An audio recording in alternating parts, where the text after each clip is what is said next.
Hey guys, welcome back to the channel. This is story about what if Shisui Uchiha decides to gift his Mangekyo Sharingan to Naruto part 1. Before I start, please do support for more amazing content and comments for part 2. Do consider to subscribe my channel and share my video to your friends and check out the description as well. Let's start the video. Shisui Uchiha stood broken.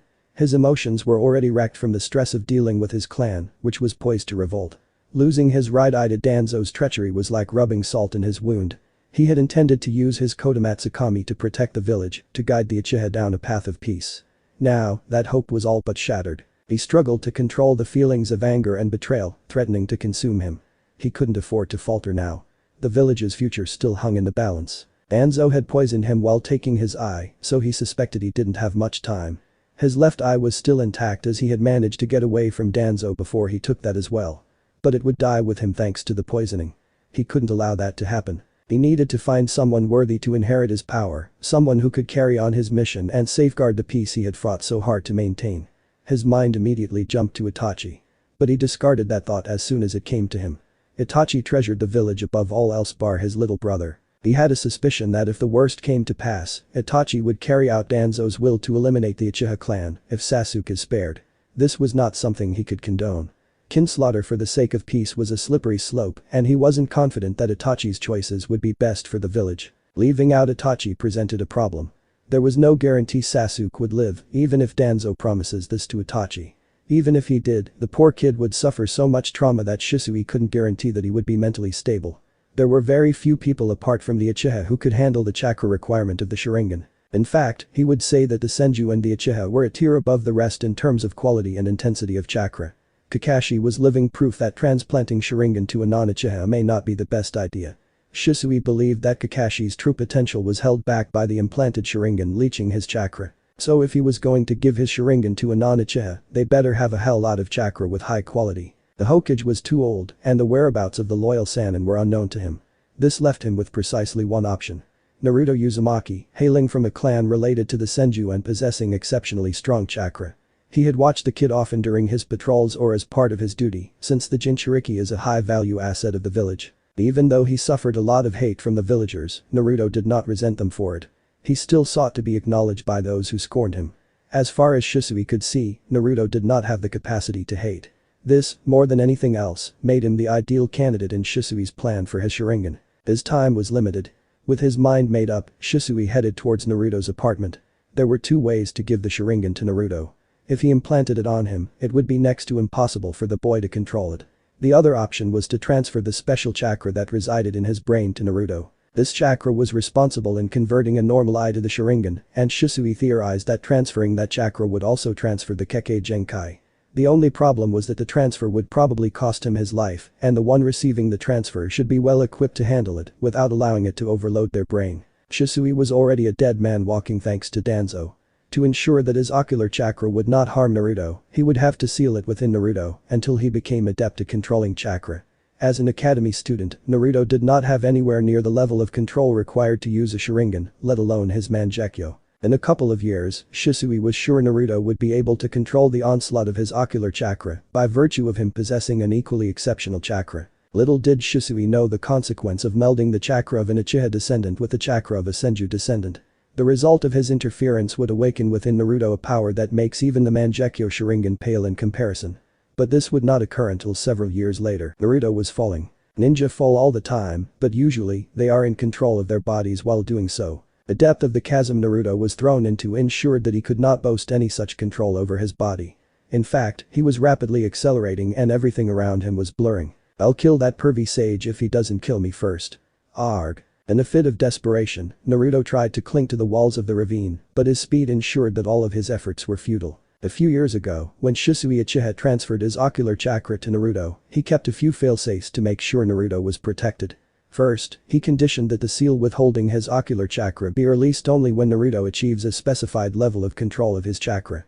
This requirement would be relaxed if the seal detected a life or death situation. Both these requirements were satisfied simultaneously at this moment. Naruto had learned the water walking exercise, which gave him the bare minimum chakra control specified by Shisui. When he was hurled into the ravine, Naruto's adrenaline levels skyrocketed enough to trigger the second failsafe condition.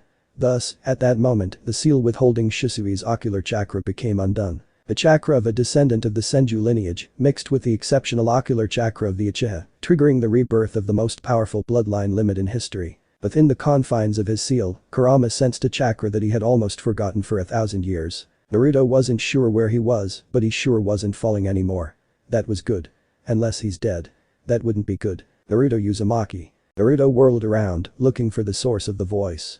He was sure he was alone. It looked like he was standing on water with just a pitch-black void surrounding him.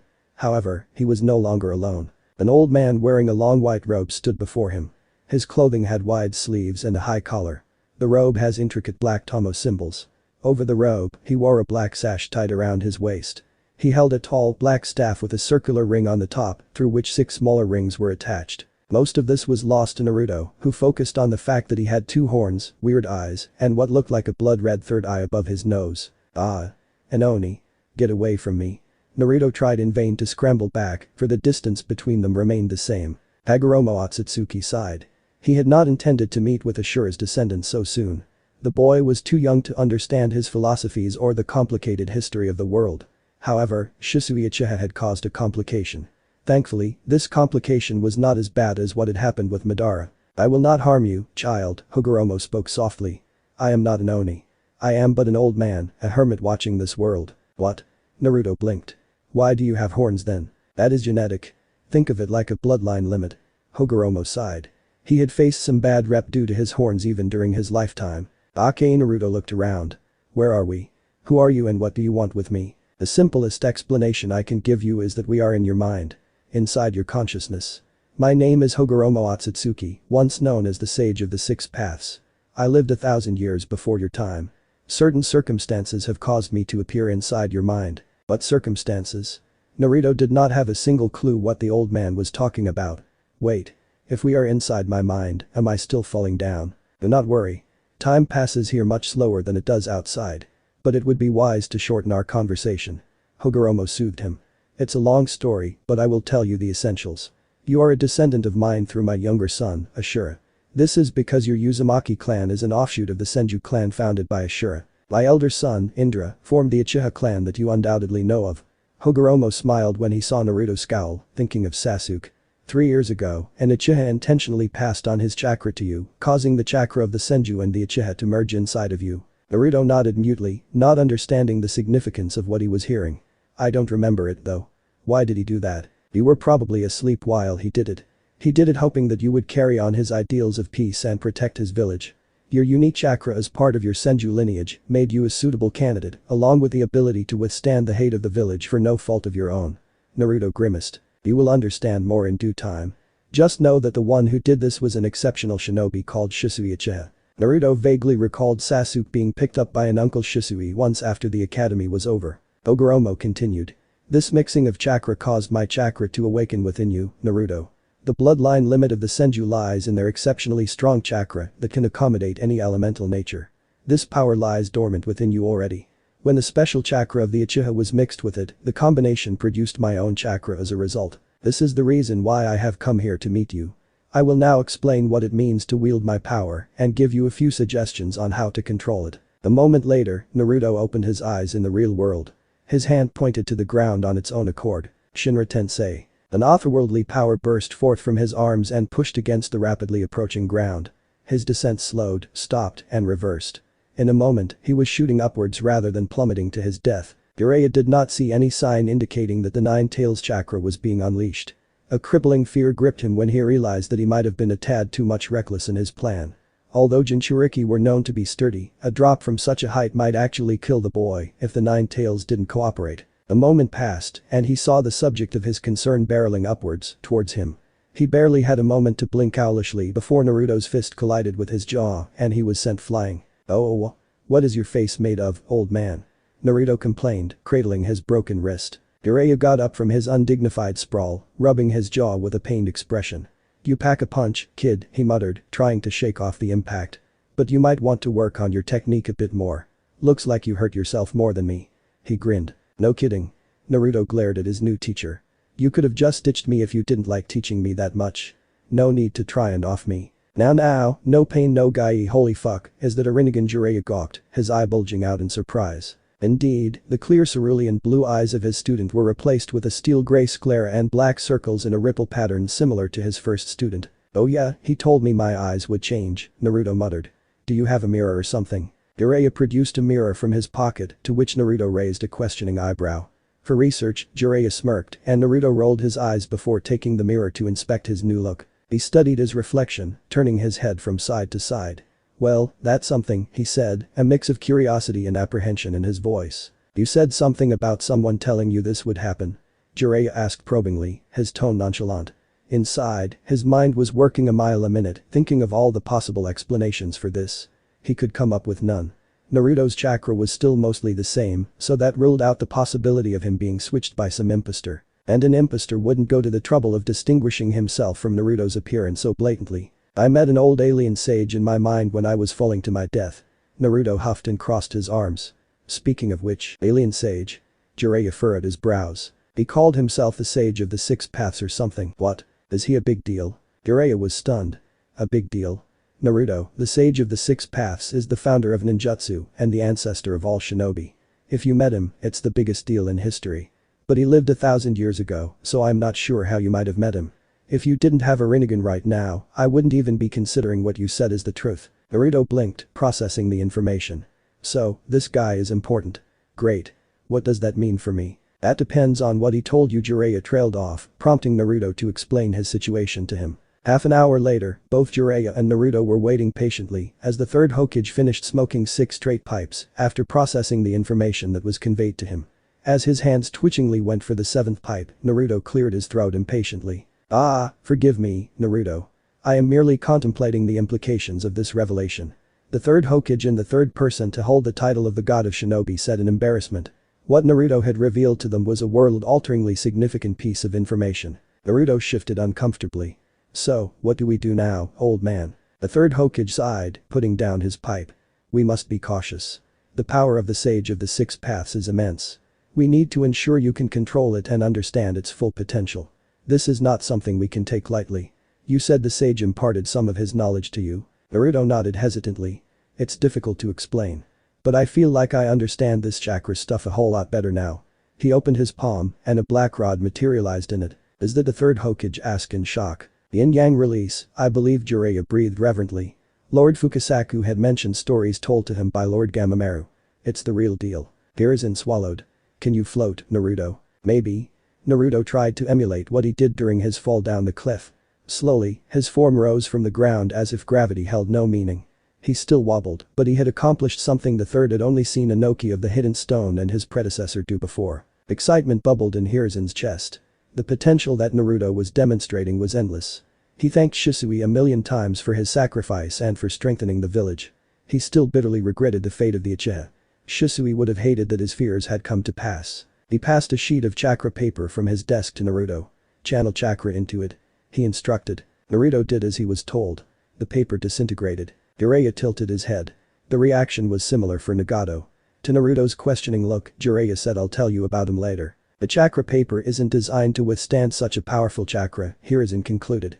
"Perhaps it's mimicking the reaction of particle release, as it might be the closest known affinity to the yin-yang release of the six paths." Hiruzen's expression turned serious. "Jiraiya, from this moment, you are to focus your efforts on training him. Only 3 days remain for the Chunin exams, which is too short of a time for him to reveal his Rinnegan. We need to come up with a way to hide it. Actually, the old alien sage taught me how to cover it up." Naruto smiled. Suddenly, his eyes looked the same as before. "I didn't know that it could be deactivated." Jiraiya was overjoyed. A lot of the headaches associated with the emergence of the Rinnegan were now postponed until Naruto would be ready. "They can, but that's not what I'm doing," Naruto said, a little smugly. He said it's a perception filter or something. Naruto struggled to explain it. "It's not a jinjutsu, it just changes the light reflected from my eyes to make it look like my eyes are normal." He said it may not completely work on exceptionally gifted Hyuga clan members, though. "I can deactivate the Rinnegan, but," he said, "with this, I can still have the advantage of seeing through it without letting others know about it." "What?" the third asked in a daze. He couldn't see the depth of Naruto's new ability. "Somehow, I have a feeling I didn't even scratch the surface of the Rinnegan's potential with Nagato." Jiraiya shook his head in amazement. The third pondered his options for a moment and faced Naruto. "Naruto, for your safety as well as the safety of our village, do not reveal your Rinnegan until Jiraiya allows you to do so." This includes its abilities. Any ability that can be explained by existing jutsu is fine. But the yin-yang release and your ability to float should be kept especially under wraps. The third side. I expect this list to expand soon. Boy, then how am I supposed to win against Neji, old man? Do you need the most powerful eye technique in existence to deal with a genin, Naruto? If so, I would have to doubt your ability to become a chunin. Naruto looked like he swallowed a lemon. I guess not. But he has freaky eyes too. Well, I'm sure your Rinnegan would be able to show you most of what Neji can't see with his Byakugan. Jiraiya consoled. And you would be training under me. So there really isn't any need for you to worry. As long as you don't throw me off a cliff again, Naruto muttered. Unfortunately for Jiraiya, the third heard him. Did you leave out anything significant in your explanation earlier, Jiraiya? The third asked him in a deceptively calm tone. Oh haha. Maybe. Naruto stood in a clearing of training ground 44, otherwise known as the Forest of Death. The morning sun cast long shadows across the training ground. The third Hokage had chosen this place for training as only a few shinobi ever trained there, and it was easy to prevent anyone from spying on Naruto's training. They even had Anbu and Jiraiya's summon set up a perimeter, since they had to be wary of Orochimaru. Naruto felt a mixture of excitement and apprehension as he faced both Jiraiya and the third Hokage, Hiruzen Sarutobi. The two legendary shinobi had decided to train him together for today, as they had to make sure that Naruto could understand and control the Rinnegan in the shortest time possible. The Hokage would leave tomorrow after imparting him some basics, and Jiraiya would take over the training fully for the remaining 2 days. Naruto suspected that the old man wanted to keep an eye on Jiraiya's training methods. He wasn't too happy to learn that Naruto was thrown off a cliff. Naruto, create a few shadow clones. Hiruzen ordered. Naruto nodded and made the familiar hand signs. Shadow clone jutsu. He shouted, and several identical copies of himself appeared around him. Whoa, Naruto swayed a little. The heck is this? What happened? Jiraiya asked, concerned. I'm seeing double. I can see myself and both of you from different angles. Naruto trailed off, struggling to explain what he was seeing. Hiruzen furrowed his brow, deep in thought. It seems your connection with the clones has intensified. The Rinnegan's influence might be enhancing your sensory abilities, allowing you to perceive through your clones more acutely. Jiraiya nodded, crossing his arms. That makes sense. The Rinnegan grants heightened perception and abilities. I can already imagine the potential of this technique, but it could also be overwhelming at first. Naruto blinked rapidly, trying to focus. So, I just need to get used to it, right? Exactly, Hiruzen said. Start by focusing on your own perspective first, then slowly expand your awareness to include the clones. It will take time, but you'll adapt. Naruto took a deep breath, focusing on himself. Gradually, the dizzying sensation eased, and he began to manage the multiple perspectives. It was still extremely confusing, but he felt he could now move about without stumbling. Jiraiya, take the clones with you and get them used to sparring and dodging. I suspect Naruto will lose his connection with the clones once you are far enough away. I can then focus on training his elemental affinity. Jiraiya nodded and motioned the clones to follow him. Hiruzen waited for a few moments and observed that Naruto started furrowing his brows. Are you no longer connected to the clones? Yeah, I felt like my vision through them was blurry for a moment and then I couldn't see anything from them. How far away did they get? Hiruzen asked curiously. A couple 100 meters I guess. Naruto estimated. Good. We will now begin elemental training. Create 8 more clones. Naruto was confused. Why are we using shadow clones, old man? And what's the use of pervy sage sparring with my clones? I'm not even there with them. He trailed off uncertainly. Hiruzen looked at Naruto incredulously. Naruto, haven't you realized the unique advantage of your shadow clone jutsu? Naruto blinked, still unsure. What do you mean? Hiruzen sighed, but there was a hint of a smile on his face. When your shadow clones disperse, all the experiences and knowledge they gained return to you. This means that every clone can train separately and you'll gain the benefit of all their training, as if you had done it yourself. Naruto's eyes widened as realization dawned on him. Oh. So, even if I'm not there, I'll still learn from everything my clones do. Exactly, Hiruzen confirmed.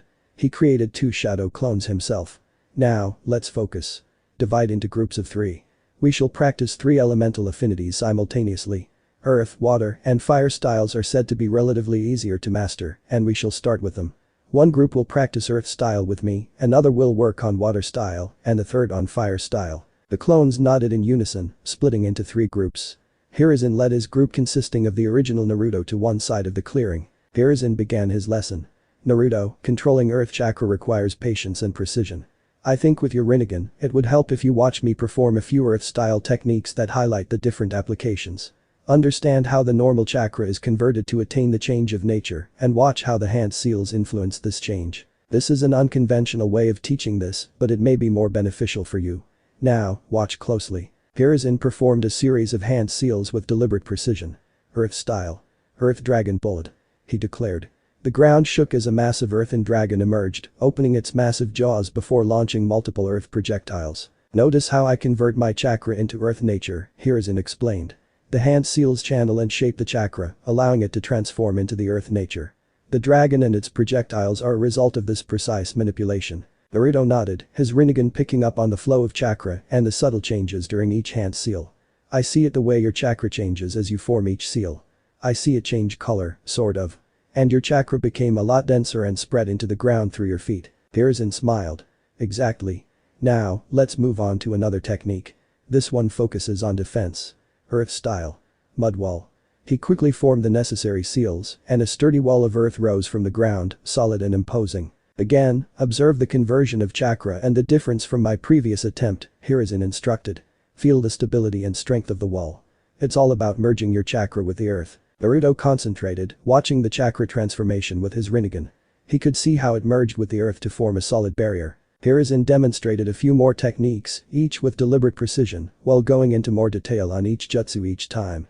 He explained the importance of each hand seal, how chakra can be concentrated or dispersed, how the timing of the seals could affect the jutsu's power and stability, and how different combinations of seals could produce varied effects. He was enjoying the resumption of his teaching after such a long time.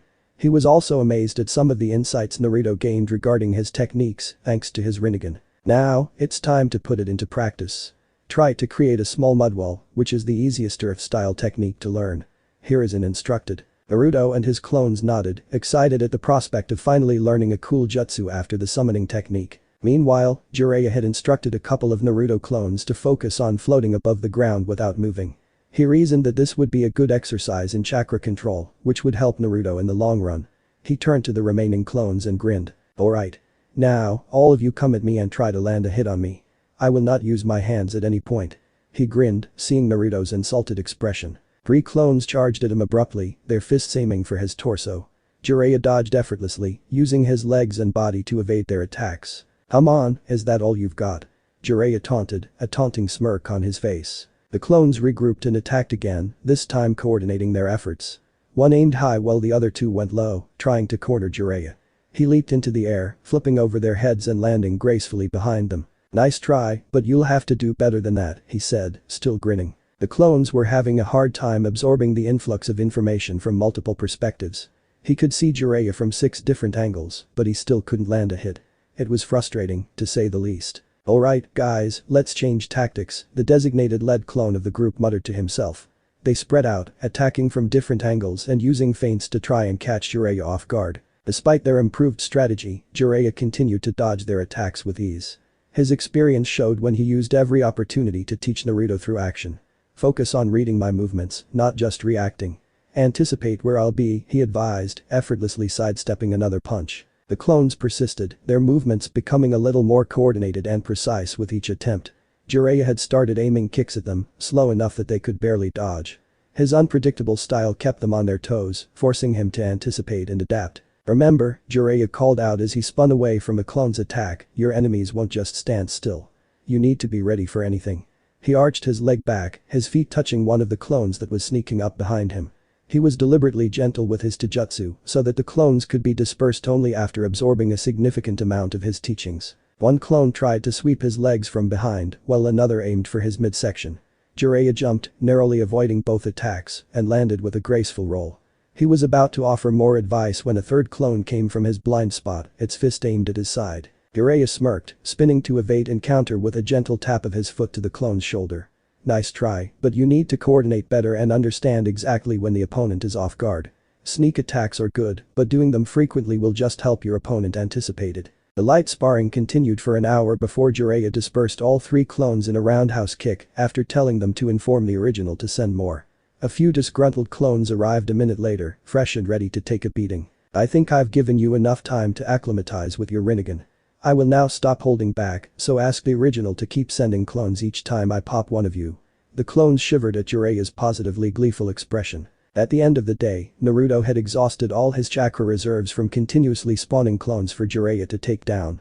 The elemental training had taken a toll on him too, as the clones dispelled by themselves once they used up the chakra that was allotted to them. By the second day of training, Naruto had made significant progress with earth manipulation, mastering the mud wall and the mud river techniques to an extent that allowed their use in battle. He had also learned to spit small bouts of fire and form a small stream of water from his mouth. He was training by a river to make the water-style training easier. His gravity manipulation, or floating skills as he liked to call it, now allowed him to move short distances in the air. This skill drained the chakra of his clones quite fast, and Jiraiya decided to deprioritize it. "I heard you are good enough with the basics of earth manipulation now," Jiraiya began. "I'll teach you a technique that's a pain in the ass for Hyuga to handle, as I heard your first opponent is one. Consider that as an apology for my earlier admittedly harsh training method." Naruto twitched. Harsh was too mild a word, but he refrained from saying anything. He was eager to learn the new jutsu, after all. And kick Niji's ass. "Watch carefully. Earth style. Swamp of the underworld." Instantly, a large chunk of the ground around Naruto turned into viscous, sticky mud. Naruto tried in vain to make himself stand on top of the newly created swamp using chakra, but his efforts were futile. The swamp was too unpredictable, and his chakra could not find a way to stabilize on top of it. He was slowly sinking down, and his flailing only served to worsen the situation. "Fuck this. Shinra Tensei." Naruto ejected himself out of the swamp. He grinned and made a face at Jiraiya, who sighed. "That's cheating," he muttered. "Anyway, you can't be sure the Hyuga kid can't do that. So as long as you practice this today and tomorrow, there will be very few opponents of the genin level you can't handle." "Really?" Naruto was excited. This seemed like a super neat jutsu. "Yeah, it's A rank for a reason. It's my own original jutsu, you know. The only catch is that you need a lot of chakra to make it work and you need to be quick enough to execute it. The chakra will not a problem for you. Those without elemental ninjutsu would find it hard to escape from this. Let me try. Earth style. Swamp of the underworld." Naruto exclaimed, imitating what he had seen Jiraiya do. A miniature puddle formed in front of him. Naruto cursed out loud. "Ha! You'll need a lot more chakra than that, kid. This isn't a mud river, it's a swamp filled with thick chakra. Earth style. Swamp of the underworld." Naruto repeated, amassing as much chakra as he could control at the moment. Jiraiya swiftly jumped back as his immediate surroundings turned into a marshland. A few nearby trees toppled over as the swamp began to gradually increase in size. Naruto once again felt the familiar sensation of the swamp pulling him down. "You need to strengthen the ground beneath you, obviously." Jiraiya said. "And then work on the speed of the jutsu. The Hyuga would have disabled you by the time you pull this off if that's the best you can do." "Gee, did you get this far on your second try, pervy sage?" Naruto asked, sarcasm dripping in his voice. "I didn't have a legendary eye with me, kid. And I invented it, so it took longer." Jiraiya crossed his arms. "Now, on with it." Naruto grumbled as he created a few clones and started working on the new technique. A bit further away, his other clones were practicing fire and water manipulation, while a few others were sparring with each other to hammer in the lessons from the previous day. Jiraiya was sure the final stage of the Chunin exams was going to be very interesting this time around. He didn't know how right he was. Naruto entered the Konoha Stadium, the venue for the final round of the Chunin exams. The whole place was buzzing with anticipation and excitement. The stands were filled with spectators, and Naruto saw some familiar faces among them. His Rinnegan, covered under the illusion devised by the sage, could pick up the large and small chakra sources surrounding him. He could easily find the Jonin sensei and his former classmates near them. Hinata was still looking a little worse for wear from her battle with Niji. He would make sure to kick his ass for her. Next to her, he saw Sakura. Her chakra was minuscule, and Ino's wasn't much better. He was surprised to find that Gaara's chakra was one of the largest among those present, barring the cage and Jiraiya. Speaking of which, there was something not quite right about the Sand Village cage sharing the booth with the old man. He figured it was probably a bloodline limit, but he was weird. Naruto didn't know how to explain it, but the guy felt evil. He joined the other genin who were lined up, each one standing tall and ready. Well, except Shikamaru, who was slouching. He grinned and stood next to the lazy Nara. Shikamaru's chakra was the smallest among the contestants, but he could see that it was heavily yin-natured with only a little yang chakra. That explained the Nara clan's affinity to shadows, Naruto supposed. He felt thankful that the Hokage had given him a brief review of all the known chakra natures and their combinations. Naruto frowned as he couldn't locate Kakashi or Sasuke in the crowd. They were probably running late, which was unsurprising since it was on form for Kakashi. Speaking of which, that's another bastard that needed some ass kicking. The proctor for the exam stepped forward, his voice booming across the stadium. "Welcome to the final round of the Chunin exams. Today, each of you will have to fight for your life to show that you are worthy of the title of Chunin. Anything goes from this moment on, although you may get more points if you keep your opponent alive at the end of it. As one of the contestants for the first match is no longer with us, the first match will be Naruto Uzumaki vs Niji Hyuga. The remaining contestants are to observe from the stadium until your turn arrives. As the other contestants moved to the gallery, Naruto took his place in one half of the arena. Niji faced him with his usual calm demeanor, his Byakugan activated. A tense silence fell over the stadium. I see that you have decided to fight fate and partake in this meaningless battle. Know that it is futile. Niji smiled, knowing that his words would grate on his opponent's nerves. Naruto took a calming breath. If you're so sure of yourself, Niji, let's make a wager, shall we? What do you have that would be of use to me? Niji snorted. Afraid of losing, I see. Naruto nodded understandingly. Wager something worthwhile and I might take you up, Niji glared fiercely. Or stop this childish babbling. I'll wager my forehead protector. Naruto declared. And you have to stop being mean to Hinata if you lose instead. Naruto, what are you doing? Sakura shouted from the stands, horrified. Wagering one's forehead protector would be equivalent to giving up being a shinobi. He's lost it. Ino shook her head. There's a time and a place for showing off. He's gained a lot of confidence. Shikamaru frowned. I know he's an idiot, but this seems excessive. Many in the crowd were equally perplexed by Naruto's declaration, having already decided that the fight was a foregone conclusion. Hiruzen Sarutobi watched intently from the cage's booth, wondering if Naruto could afford to be that confident. Back in the arena, Niji's grin widened. Either way, you win. You will not die a pitiful death in the field if you are no longer a ninja. But, I accept your challenge. It will be amusing to see you fail. Naruto grinned right back. I'll make sure you regret underestimating me, Niji. The proctor raised his hand, signaling the start of the match. Begin. Naruto immediately created several shadow clones, surrounding Niji. The clones rushed in, attacking from all sides. Niji's eyes narrowed, his Byakugan active. He moved fluidly and struck the approaching clones with pinpoint accuracy. His gentle fist technique disrupted the chakra of each clone he hit, causing them to disperse in puffs of smoke. Next, Naruto created even more clones and had them take out shuriken this time. A barrage of shuriken assaulted Niji from every direction. Niji was no stranger to facing such an onslaught of weapons, thanks to his teammate. He didn't hesitate and automatically switched to his default counter. 8 trigrams. Palm rotation. Niji spun where he stood and a spherical dome of chakra expanded outward, surrounding him. The spinning barrier deflected the shuriken with ease, sending them clattering to the ground. What's that jutsu? Sakura asked curiously. She hadn't seen Hinata use something like that before. The palm rotation is a secret technique of my clan, Hinata said softly, surprise evident in her voice. I didn't know Niji Nyasin had mastered it. It relies on expelling chakra through all the points in the chakra network to create a shield. It's our clan's absolute defense. Sakura frowned, worried. Naruto's go-to move was his shadow clone. I hope he's learned something new.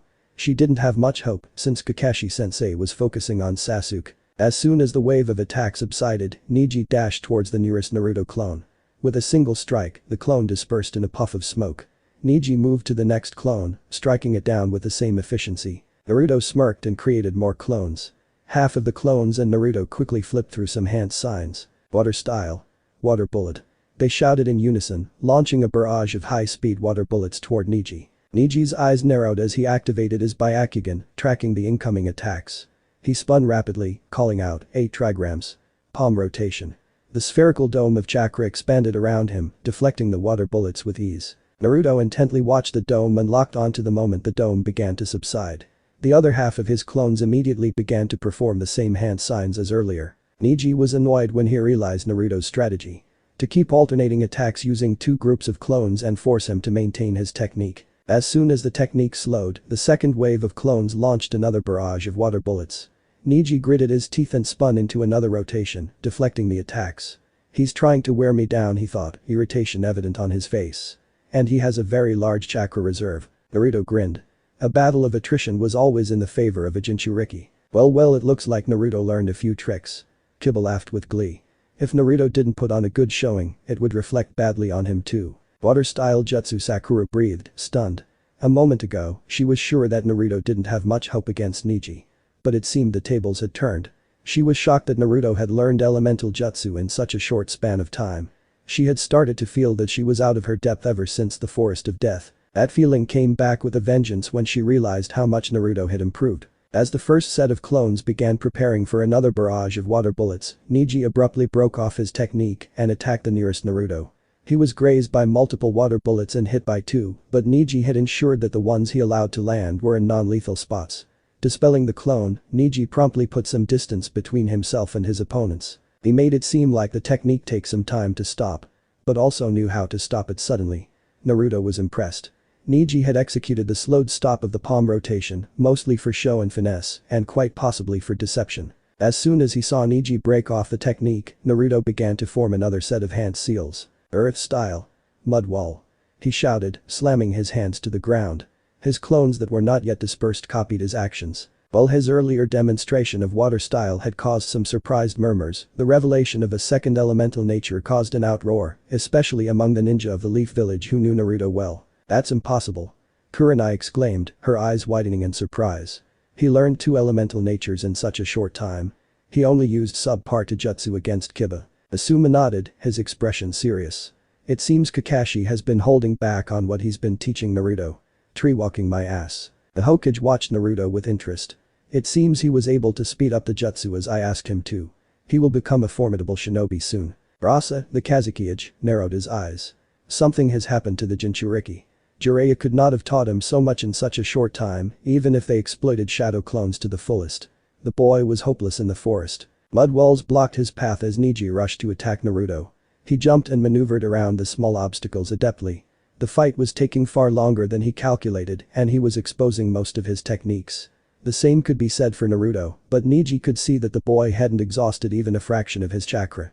He had misjudged him greatly. Naruto and his clones were moving around too fast and the terrain was changing along with them. A few clones also pestered him with water bullets to keep him on his toes. I need to finish this now. Neji thought as he dodged another bullet. He leaped into the air and landed on the other side of the stadium. You're within the range of my divination. He announced, changing his stance. The Ashi jolted, recognizing the secret technique of the Hyuga clan. Watch carefully, Hanabi, he instructed. It seems your cousin has learned the most coveted technique of the Hyuga clan. From the stands, Hinata froze in her seat as she recognized the technique. The 64 palms, she whispered. What now? Sakura asked, afraid of the answer. That is the highest ranked defensive technique of my clan. The speed of the attacks increases exponentially with each step of the technique. If Naruto-kun gets hit, the fight will be over. She said sadly. Come on, have more faith in him, Hinata. Kiba shouted. Yo Naruto, you better not get your ass kicked. I don't plan to, dog breath, Naruto muttered as he flipped through yet another series of hand seals. 3 of his clones imitated him. Earth style. Mud river. In an instant, small rivers of mud flowed from each of the Naruto clones, converging on Neji. For a moment, Neji lost his footing. He quickly adjusted the chakra beneath his feet and started to charge towards Naruto, intent on finishing his technique. Although he had not executed it on muddy water before, he was confident in his success. However, he could not move as quickly as before. Now for phase 2, Naruto muttered and eyed 4 other clones that were going through a slightly different set of hand seals. Neji was closing in fast, but he would be faster. Earth style. Swamp of the underworld. The second set of clones shouted while slapping their palms in the muddy water. That boy Hiashi shook his head in disbelief. It seems the rumors were true. Jiraiya had indeed trained Naruto for the Chunin exams. The evidence lay in the form of Jiraiya's original jutsu that Naruto was now showcasing. Well, looks like it's a wrap for the Hyuga. Asuma said with surprise evident in his voice. I never imagined that kid would learn an A rank jutsu in addition to 2 chakra natures. He probably trained with the help of shadow clones. Kurenai guessed. But this is incredible. Isn't this Lord Jiraiya's jutsu? Asuma glanced at Jiraiya, who was smirking next to the Hokage. It seems Naruto found a new mentor for the Chunin exams. Now that's what I call out of the box thinking, Jiraiya commented, impressed. He found a way to increase the speed of the swamp with shadow clones. Hiruzen nodded approvingly. He set the stage quite well with a liberal use of water-style jutsu and mud river. Rasa, or Orochimaru in disguise, shifted his eyes to make eye contact with Kabuto, who was disguised as an Anbu. Kabuto shifted his position slightly, understanding the message. Neji had noticed the secondary jutsu a moment too late. He had assumed that the clones were all going for the same jutsu. However, the chakra that spread through the mud was thicker and the mud suddenly became much stickier. He could no longer keep his feet above the mud and each step caused him to get dragged down little by little. He tried in vain to jump, but he could not get a foothold in the thick swamp. Even expelling chakra from his feet to disperse the mud had little effect. The chakra traveled sluggishly once it left his feet and was unable to impart any force. Neji's mind raced as he tried to find a way out. I can't let it end like this, he thought, panic setting in. He focused his Byakugan, scanning the swamp for any weak points or inconsistencies that he could exploit. But the swamp was dense and filled with shifting chakra which would pull him down wherever he escaped to. Neji attempted to use his gentle fist to push away the mud, striking the surface with precise chakra-infused blows. However, the chakra dispersed harmlessly through the mud. He then tried concentrating chakra on his feet in a desperate bid to create a solid platform to leap from. But he could not create a foothold in the ever-changing swamp. Damn it. Neji cursed, realizing that his usual techniques were ineffective. His set of skills were too specialized, and this swamp was a nightmare for Taijutsu users. This was probably a very high-ranking jutsu, something he wouldn't have imagined Naruto to be capable of. Was this fate's way of mocking him? Neji had thought that talent was absolute and determined at birth. But someone whom he had deemed to be talentless had now completely outmaneuvered him. If this was a real fight, he would be dead already. He could not move or dodge effectively, and his rotation would not work from the moment he got stuck in the swamp. Naruto and his clones simply had to throw their weapons or techniques at him. There was no way he could deflect them all. How can this be happening? I was born with the Byakugan, the prized bloodline of the Hyuga clan. I trained relentlessly to master the gentle fist. You couldn't even win properly against Kiba a month ago. How did you get so much stronger in such a short time? Those eyes of yours, Naruto replied. No matter how good they are, they can't see anyone's fate. They can't see anyone's talent. You think you know everything about me because of your eyes, but you don't. You don't know how hard I've worked, how much I've struggled. Neji's eyes widened slightly, remembering these words being repeated by his sensei and Lee. He remembered how Lee was able to wound Gaara. He had written it off as it was ultimately useless. But for that brief moment, Lee had burned brightly. Are you saying hard work can surpass destiny? That talents don't matter? I'm saying that destiny is what you make it, yeah. Nothing is set in stone. And no one can just look at you and decide if you're talented or not. By this point, Neji had ceased struggling since he knew it was futile. He was already knee-deep in the swamp. For so long, he believed that he knew the limitations of each person and that their struggles would not change their destiny. Naruto was starting to shake that belief. Neji sighed. He had a lot to think about. I forfeit, he announced. It was a formality at this point since he had no way out of Naruto's trap. The proctor stepped forward, raising his hand. Winner. Naruto Uzumaki. The stadium erupted in applause. While Naruto may not be well loved by his village, the crowd included many visitors and ninja from other places. Anyone impartial would be impressed with Naruto's performance. He had also impressed many of Konoha's ninja as well. Well, what do you know, Asuma chuckled. Quite an upset, I'll say. Kurenai was equally impressed. I gave a thumbs up to the contestants. Naruto, you have shown the true power of youth through your determination. He turned to Neji, tears streaming down his face. Neji, you have also grown so much. Your resolve and spirit were magnificent. This is just another step in your path to even greater heights. Naruto made his way to the stands to where his fellow rookies were seated. Hey guys. How did you like that? Wasn't I awesome? And Hinata, I told you I'd kick his ass. Hinata blushed deeply. Didn't doubt you, Naruto, she said quietly. Naruto was touched at her vote of confidence. Did you hold back on me? Kiba blurted out, feeling a little upset. Well, no. I didn't. Naruto raised his hands defensively. So you're telling me that you learned all that? Kiba waved his hand at the mess that was the stadium in a month. Naruto grinned sheepishly.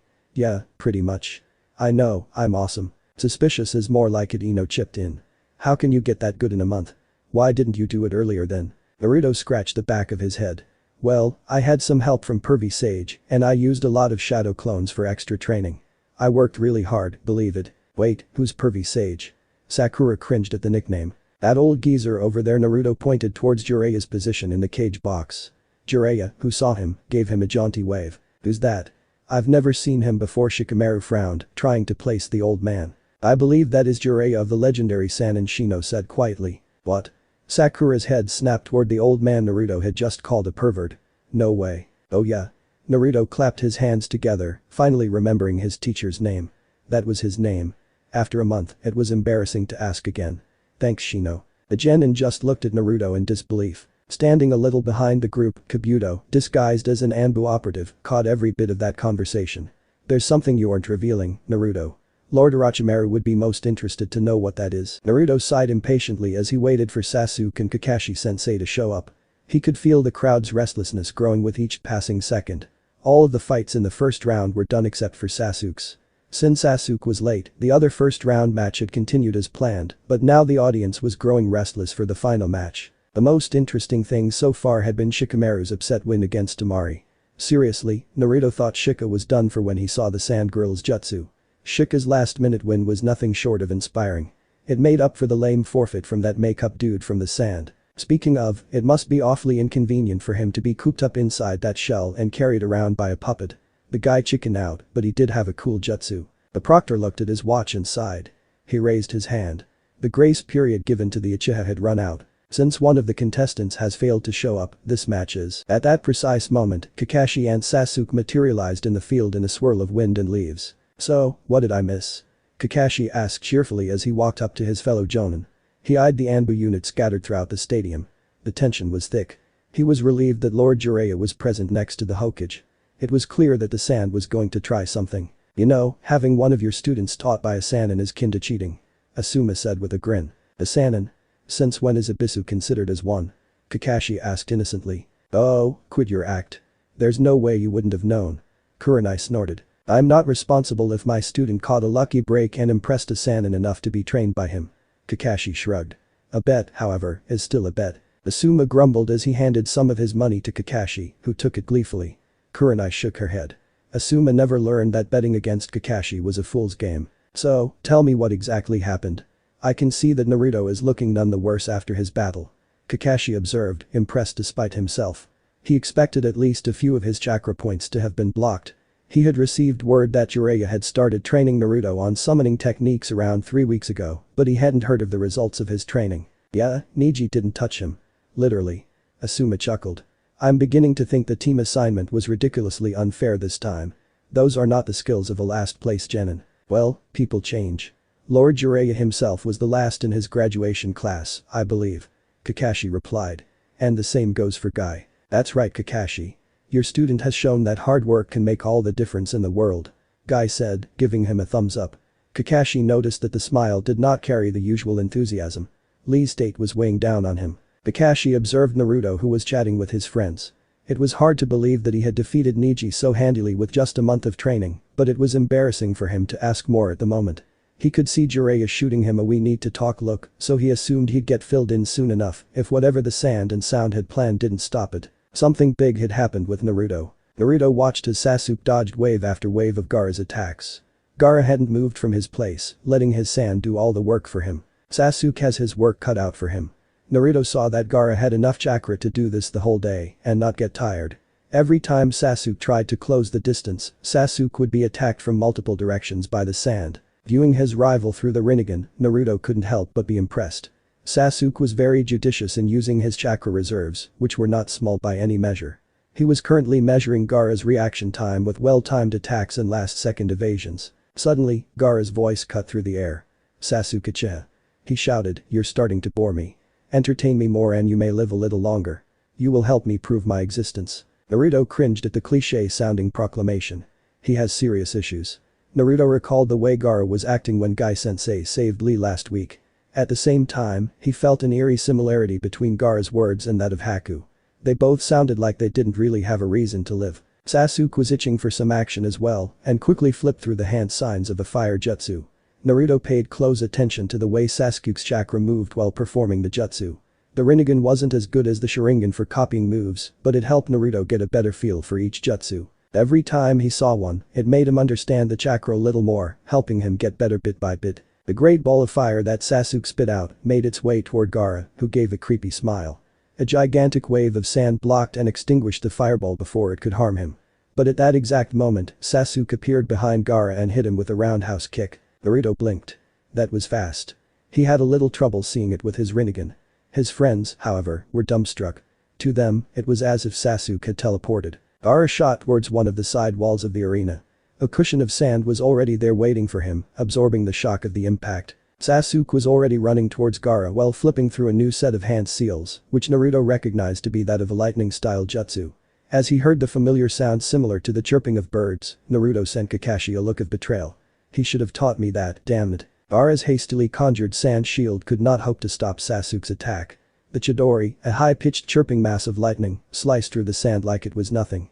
Sasuke's hand, crackling with electricity, thrust forward, aiming directly at Gaara. That's the second A-rank jutsu shown by a genin today, Asuma complained. Second, huh? Did Lord Jiraiya teach Naruto the Rasengan? Kakashi wondered. Suddenly, a scream of pain echoed through the arena. My arm. Gaara howled as the Chidori connected with his left arm. Although he had managed to avoid the attack's intended target, his hand was now bleeding from the cut. Reacting quickly, he encased himself in a thick shield of sand. At that moment, Naruto could feel that something had changed. He noticed a very thin layer of chakra, almost like a fog, descending on the audience. Suddenly, everyone was starting to feel sleepy.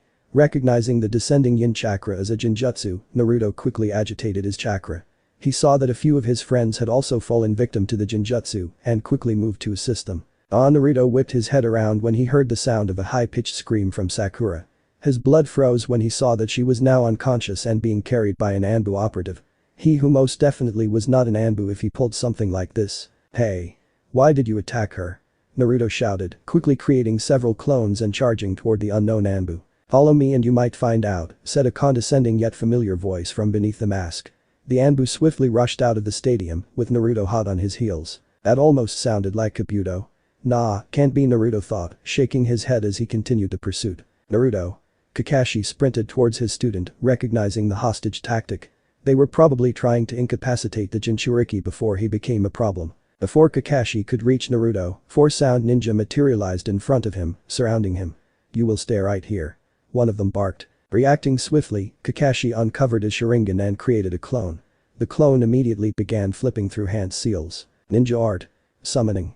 The clone called out, bringing forth Kakashi's faithful Ninken to track and pursue Naruto. Meanwhile, the original Kakashi went through the hand signs that Sasuke had used moments before.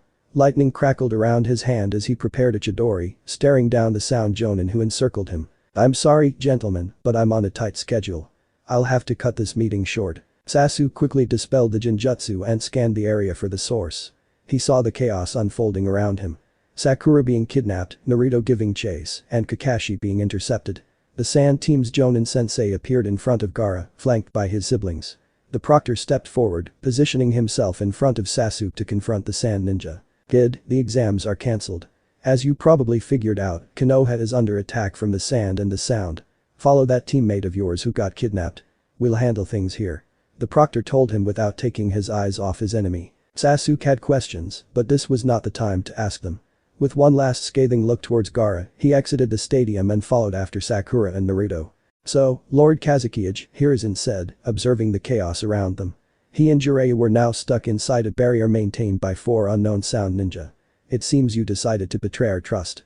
Jiraiya had earlier thwarted a sneak attack targeting him a moment before the chaos unfolded. So it seems." The Kazekage replied in a breezy tone. Hiruzen was immediately on high alert. This was not the Kazekage. How did he not notice this sooner? "It seems we're having a class reunion, Sarutobi-sensei. If only the princess were here. The 3 of us reunited to see the final moments of their teacher. Doesn't it bring a tear to your eye?" Hiruzen's eyes narrowed as he recognized the voice. Besides him, he could feel Jiraiya tense up. "Orochimaru." "Indeed. It's been a long time," Orochimaru said, tearing a mask off to reveal his snake-like features. "I thought it would be fitting for you to witness the end of Konoha at the hands of your former student. I was not expecting my foolish teammate to be present. With him stuck here, who is going to stop my summons from wreaking havoc outside, I wonder." Hiruzen looked grim. "Jiraiya, can you get outside?" "Not with the barrier set up the way it is and with old snake face here." Jiraiya sighed. "And I don't want to leave you here to face him." "You underestimate me, Jiraiya." Hiruzen smiled. "It seems we'll have to make quick work of you, Orochimaru. Earth style. Mud river." Orochimaru was suddenly pushed into an enormous torrent of muddy water that originated without warning beneath the Hokage's feet. In another moment, a dragon's head emerged out of the mud and opened its jaw. Earth release. Earth dragon bullet. Fire release. Fire dragon bomb. Hiruzen performed 2 techniques in succession, igniting the stone bullets with explosive firepower and bombarding Orochimaru. Unfortunately, he could see that Orochimaru had already substituted himself with a mud clone. "Such impatience does not suit you," Sensei Orochimaru drawled, dodging a punch from Jiraiya by bending at an unnatural angle. His tongue shot out of his mouth, morphing into the shape of a snake. A blade extended from the snake's mouth, missing Jiraiya by a hair's breadth. Orochimaru swung the sword in a wide arc to ward off further attacks, his eyes gleaming with sinister delight as he flipped through some hand signs. "Summoning. Impure world reincarnation." Orochimaru said gleefully, slapping his palm on a roof tile. The ground beneath him glowed ominously as he completed the summoning. "Shit." Jiraiya swore, recognizing the technique. He quickly clasped his hands together. Fire style. Inferno wave. Earth style. Planet splitter. Hiruzen followed up immediately. Jiraiya's destructive sea of fire surged forward, merging with Hiruzen's earth-splitting technique to create a destructive field of lava. The combined force of their jutsus crashed into Orochimaru's summoning circle, creating a massive explosion. Dust and debris filled the air, obscuring their vision and sending shockwaves through the battlefield. The ground trembled under the impact, and everything was shrouded in a thick cloud of smoke and rubble. As the dust began to settle, the outlines of 5 coffins became visible through the haze. 2 of the coffins had taken the brunt of the explosion, but 3 of them remained relatively intact, standing eerily amidst the destruction. Orochimaru's voice cut through the settling dust, filled with twisted glee. "I must commend your quick reflexes, but these 3 will be more than sufficient." The coffin lids creaked open, revealing the forms of 3 shinobi. 2 of them were male and were clad in ancient armor, while the third was a woman with bright red hair that was arranged in buns with hairpins in them. She had a blue rhombus marking on her forehead. 2 tags were hanging from her hair buns. Jiraiya quickly positioned himself beside the Hokage and swore when he got a good look at the summoned shinobi. "This is gonna be quite troublesome." He immediately performed a summoning technique. A giant magenta-colored toad had materialized beside him, with 2 swords strapped to its waist. "You'll have to hold off any attacks for a while, old friend," Jiraiya said as he clasped his hands together as if to pray.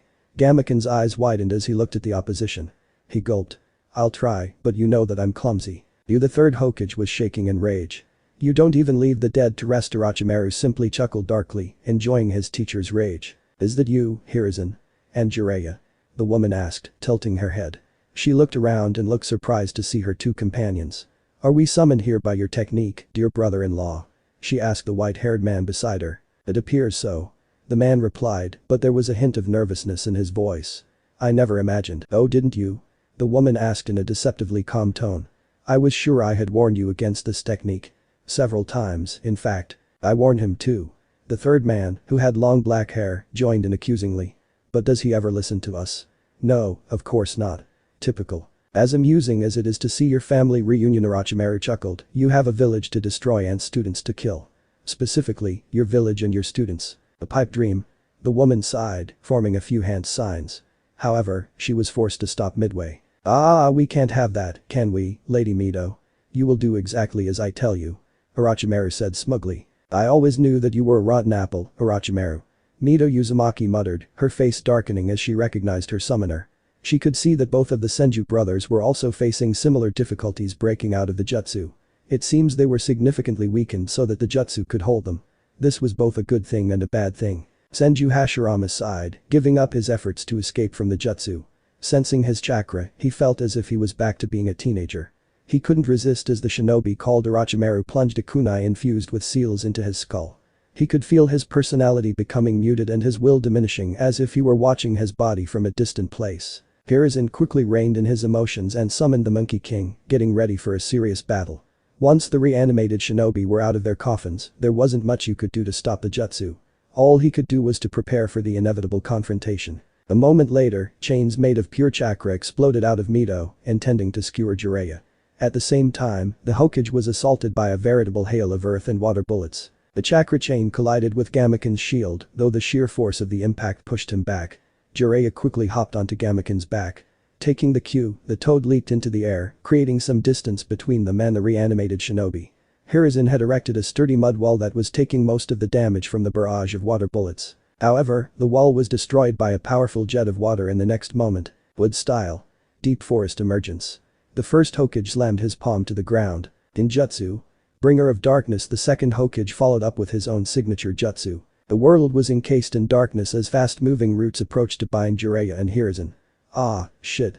Who turned off the lights?" Jiraiya cursed in dismay. Naruto felt a strange chill as he chased after the unknown Anbu who had captured Sakura. He sneaked a look behind him and blanched when he saw that a portion of the sky above the stadium had turned pitch black. A dark purple rip could be found in the sky, and he saw some things being pulled out of the rip. "Are those ghosts?" Naruto thought apprehensively. For a moment, he deactivated the Rinnegan. The sky was now clear with no trace of the abnormalities. When he activated it again, the eerie sight could be seen again. "Something bad is happening there. I have to hurry back," Naruto thought to himself. He boosted his speed to the fastest he could, but he could not catch up to the Anbu. In another moment, the Anbu stopped in a small clearing. Sensing the confrontation, Naruto stopped as well. "Oi, bastard. Give back Sakura," he yelled. "Oh, believe me, I have no use for this deadweight," the Anbu chuckled. Sakura was slumped against his shoulder, unconscious. If you answer some of my questions, I might consider your request. What do you want to know from me? I'm just a genin," Naruto declared. However, his mind was racing. Did that guy know something? He was definitely not a Konoha ninja. Was it a spy? Playing innocent the first C. A pity. Remember, you caused this. In a flash, the Anbu's hands glowed green. He struck Sakura in the heart and held her up by her throat. Naruto froze. He could see that the strike had done something. Sakura's heartbeat was stopping. She will die soon. The Anbu said carelessly. Should I let her suffer a slow death, her heart stopping little by little, or, he squeezed his hand that was holding Sakura by her neck. Should I just end her misery right now? Saw Sakura.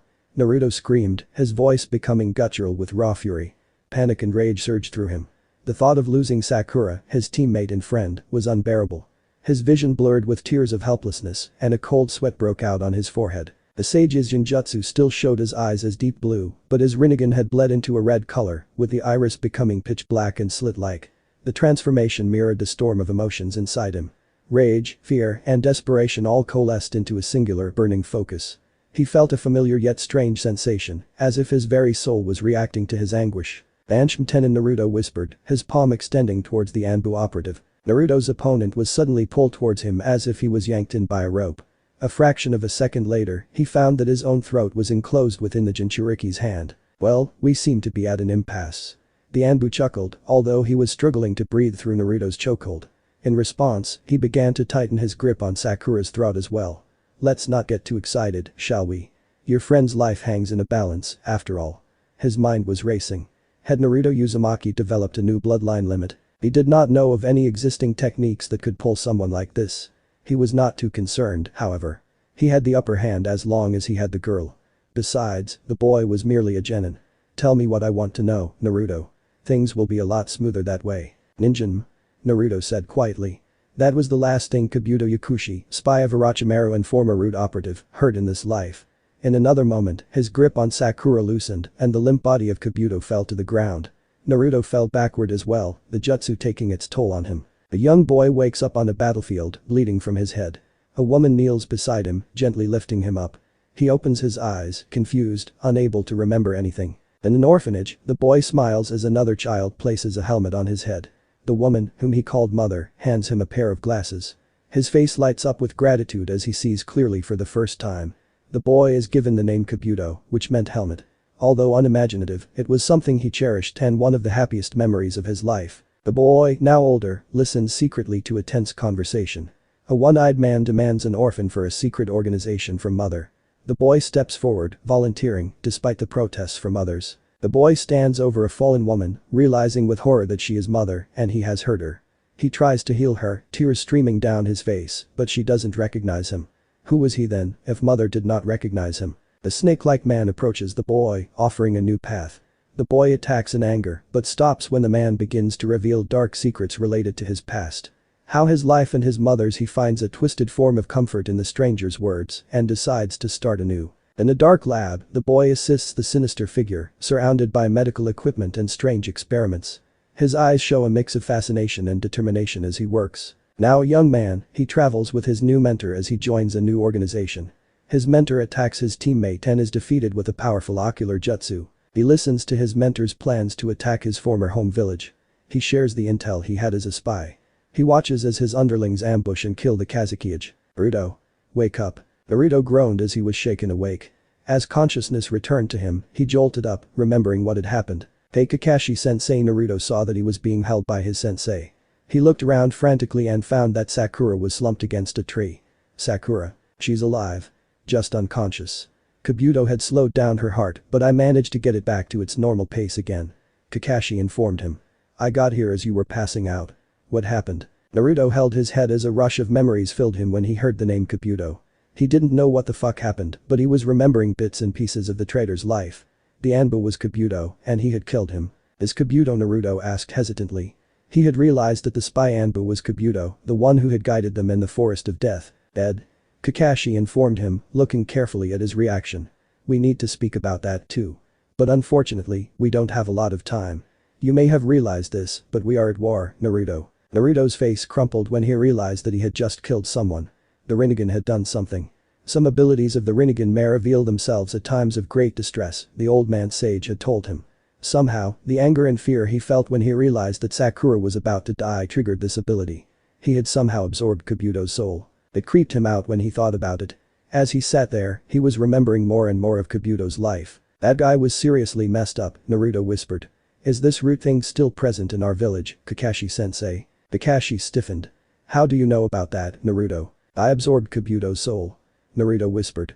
I somehow got a bloodline limit during my training. The old man Hokage asked me to keep quiet about it, but it somehow acted on its own and absorbed that guy's soul. When he was about to kill Sakura, Naruto shivered, revulsion stirring within him.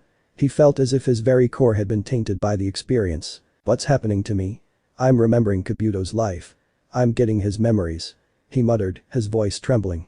He clenched his fists, trying to suppress the rising fear and confusion. I didn't want this, I didn't mean to. Kakashi was still in shock when he heard what the bloodline limit could do. Even in legends, he had not heard of an ability like this. To pluck someone's soul out as if it were a fruit hanging from a tree, he shivered at the implications. Thankfully, Naruto was not someone who would go mad with that kind of power. Get a hold of yourself, Naruto. He said, gripping the boy's shoulder. Kabuto's actions have harmed countless people and are killing the people of Konoha as we speak. You stopped him from doing more damage. Now, Kakashi stood up. We will speak in more detail once this is over. Get Sakura to the hospital. He saw that Sasuke had just arrived at the scene. Sasuke, accompany Naruto to the hospital. Sakura was attacked. After that, the two of you are to go to the academy and help with the evacuation of the academy students. Sasuke looked ready to protest, but Naruto beat him to it. Kakashi-sensei, they're gonna use Gaara to let Shukaku the One Tail loose in the village. Naruto blurted out, remembering that crucial information from the barrage of memories he got from Kabuto. Kakashi felt his blood freeze at the revelation. Change of plans. Naruto, create a few shadow clones. Our clones will get Sakura to the hospital. He created his own clone. The three of us will follow Gaara's team. Sasuke frowned, unsure how Naruto got that piece of information. He was probably missing some context, seeing as there was a dead Anbu lying next to Naruto. Should we aim to kill the Sand Ninja? He asked Kakashi. Unfortunately, yes. Kakashi sighed. We cannot afford to hold back in this situation, especially towards Gaara. If he releases the tailed beast, the village would be in a lot of trouble. You've all been very hush-hush regarding him. What's his secret? Sasuke demanded. Naruto said something about a one-tail. Gaara has a tailed beast, a demonic creature filled with chakra similar to the 9 tails, sealed within him. Kakashi explained. It seems they are going to release the beast within Konoha. And how did you know about this? Sasuke asked, facing Naruto. The Anbu guy gloated about it before Kakashi-sensei came and finished him off. Naruto said, without missing a beat. Sasuke would not accept any other answer without questions. Sasuke didn't seem entirely convinced, but a glare from Kakashi intimidated him into subordination. Akin, follow our clones and warn them of any danger. Kakashi said. Naruto looked on curiously as a small dog came forward and saluted Kakashi. Now, Team 7, move out. Kakashi dashed towards the direction they had seen Gaara go, with Naruto and Sasuke following closely behind him. As they moved towards Gaara's location, Naruto's mind processed other earth-shattering revelations from Kabuto's memories. Hang in there, old man. He now knew what he had seen was probably a result of Orochimaru's jutsu. He didn't know how strong the previous Hokage were, but he was comforted that Jiraiya was with the old man, even if things went south. He also had to inform them about the shady organization that was targeting him and his fellow Jinchuriki. As Kakashi, Naruto, and Sasuke raced through the forest, tracking Gaara's trail, Naruto's mind was still processing the flood of memories and knowledge he had involuntarily inherited from Kabuto. Among the chaotic torrent of information, the first thing that he focused on was their most immediate concern. Gaara. His past stood out thanks to its similarities with him. Another Jinchuriki ostracized by their village, but Gaara's case was much, much worse than his. Kabuto was all about messing with people's heads to use it against them. As a spy, he observed how people behaved and understood the motives for their actions. For example, Gaara's dad, the Kazekage, saw his son as nothing more than a broken weapon. From day one, Gaara was treated like a tool, just a container for the one-tailed beast. When it was clear that Gaara was struggling to suppress the Shukaku, the Kazekage sent assassins, including Gaara's own uncle, to test him. If they killed him, it meant Gaara was a failure. No wonder Gaara is so messed up. Naruto wished he could do something to help Gaara. But Kakashi-sensei wanted them to aim for the kill, to minimize casualties. The whole situation was seriously screwed up. To make the situation worse, the old man, the third Hokage, was facing off against the previous Hokage and even the first Hokage's wife, who was a Jinchuriki of the 9 tails like him. Her name was Mito Uzumaki, and she was a powerful kunoichi with insane chakra and sealing skills. Kabuto had always suspected Naruto really was the same clan as her, figuring Naruto was probably in Uzumaki too. His last name could be a ruse to throw people off, but given the fact that he was a Jinchuriki and had a huge amount of chakra, it was possible that he was one. The thing was though, almost all Uzumaki had bright red hair. Naruto's hair color actually resembled the Yamanaka or the late 4th Hokage. But Kabuto had ruled out that Naruto was related to the 4th after seeing his performance in the first round of the Chunin exams. Naruto was deeply insulted. Another big problem he learned of from Kabuto was within the village itself. That was a guy called Danzo, who was the old man's teammate. The guy ran Root, a shady underground Anbu unit that did a lot of dirty work. Danzo's methods were brutal and underhanded, training his subordinates to be emotionless tools and even having them kill each other. Naruto felt that this was somewhat similar to what Gaara's father was doing. It was like these bastards got off of making other people suffer. Naruto couldn't believe the 3rd Hokage was letting someone like Danzo run his own secret Anbu. It just didn't make sense. Danzo's links to Orochimaru made the situation worse. They worked together on some sick experiments on people. The Hokage was seemingly not aware of the extent Danzo had sunk to. But Danzo was stabbing the village in the back right now by not lifting a finger while Konoha was being attacked. Kabuto suspected that the man wanted to be Hokage himself and was using the invasion as an excuse to get rid of Hiruzen. He really had to tell the old man about this, but it was not as urgent as what they were doing now. He looked at Sasuke as he unconsciously ran his hand over Orochimaru's curse mark. Naruto shivered. Even Kabuto did not know what the curse seal did exactly. Orochimaru designed it way back and had put it on his student, Anko, the crazy snake lady from the Forest of Death. But he had modified it based on some experiments conducted on some kid named Juugo, who could passively absorb nature chakra. The cursed seal replicated this and made someone stronger because of it, but their mind becomes unstable because of the overload of nature chakra. However, Orochimaru had many secrets inside the cursed seal that no one else was privy to. Naruto watched the seal with his Rinnegan, trying to understand how it worked. He could see that there was a silver of chakra imbibed in the seal, but that looked too small to be this nature chakra that Kabuto knew about. It seemed that only sages could sense nature chakra, so maybe the Rinnegan couldn't see it. He was going to have to ask the pervy sage about this. What Naruto had gleaned from Kabuto was that Orochimaru had a creepy hobby. Body swapping. And guess who was up next on his wishlist? Sasuke. Orochimaru was eyeballing Sasuke's body like it was the last piece of cake at a birthday party. The plan? Stoke the fires of Sasuke's family drama, then swoop in with promises of power-ups and new abilities basically like Con Man. Naruto knew he had to tell this to Kakashi. There was no way he was going to let Team 7's resident brooder get turned into Orochimaru's newest toy. The bastard might be a pain in the ass, but he was his teammate, damn it. Sasuke shot him a weird glance, clearly wondering why Naruto kept staring at him. Naruto quickly snapped his gaze back to the road, filing away his questions for a less life-threatening moment. Speaking of Sasuke's brother, Itachi took the whole rebellious phase to an extreme by wiping out his entire clan, sparing only Sasuke, and then deciding to hang out with a group called the Akatsuki. These guys weren't your average book club. Nope, they were a full-blown bent-on world domination terrorist organization, aiming to extract the chakra of tailed beasts from Jinchurikis like Gaara and Naruto. Now aware of them, Naruto was understandably a bit on edge. The gang included a puppet enthusiast named Sasori, the moody psychopath Itachi, and a water-loving shark dude named Kisame from the Hidden Mist. Orochimaru knew about Akatsuki's leader, but Kabuto was not told who that was. But all of them were super strong ninja. As Kakashi's clone and Naruto's clones rushed to drop the unconscious Akura at the hospital, Kakashi's clone quickly turned to Naruto's. "What did you get from Kabuto about the Sound Village's plan?" he asked urgently. Naruto's clone scratched his head, recalling the details. Kabuto was gonna help summon a bunch of giant snakes in the village. With him out of the picture, the snake threat won't be so bad I guess. But Orochimaru was talking about waking up some old cage using something called impure world reincarnation. Kakashi's face went white. Resurrect the past cage. Are they going to summon the first, second and fourth? I think so. Orochimaru said something about having some trouble getting hold of the fourth. But he planned to summon the first and second Hokage, the first's wife Mito Uzumaki, and 2 cage from other villages. He thinks that some of the summonings may be stopped by the Hokage and Jiraiya, but the remaining should be enough. Kakashi felt a kind of primal fear when he heard that the first Hokage was going to be summoned. He had listened to his father's stories about him, which were from his grandfather who had actually seen the guy.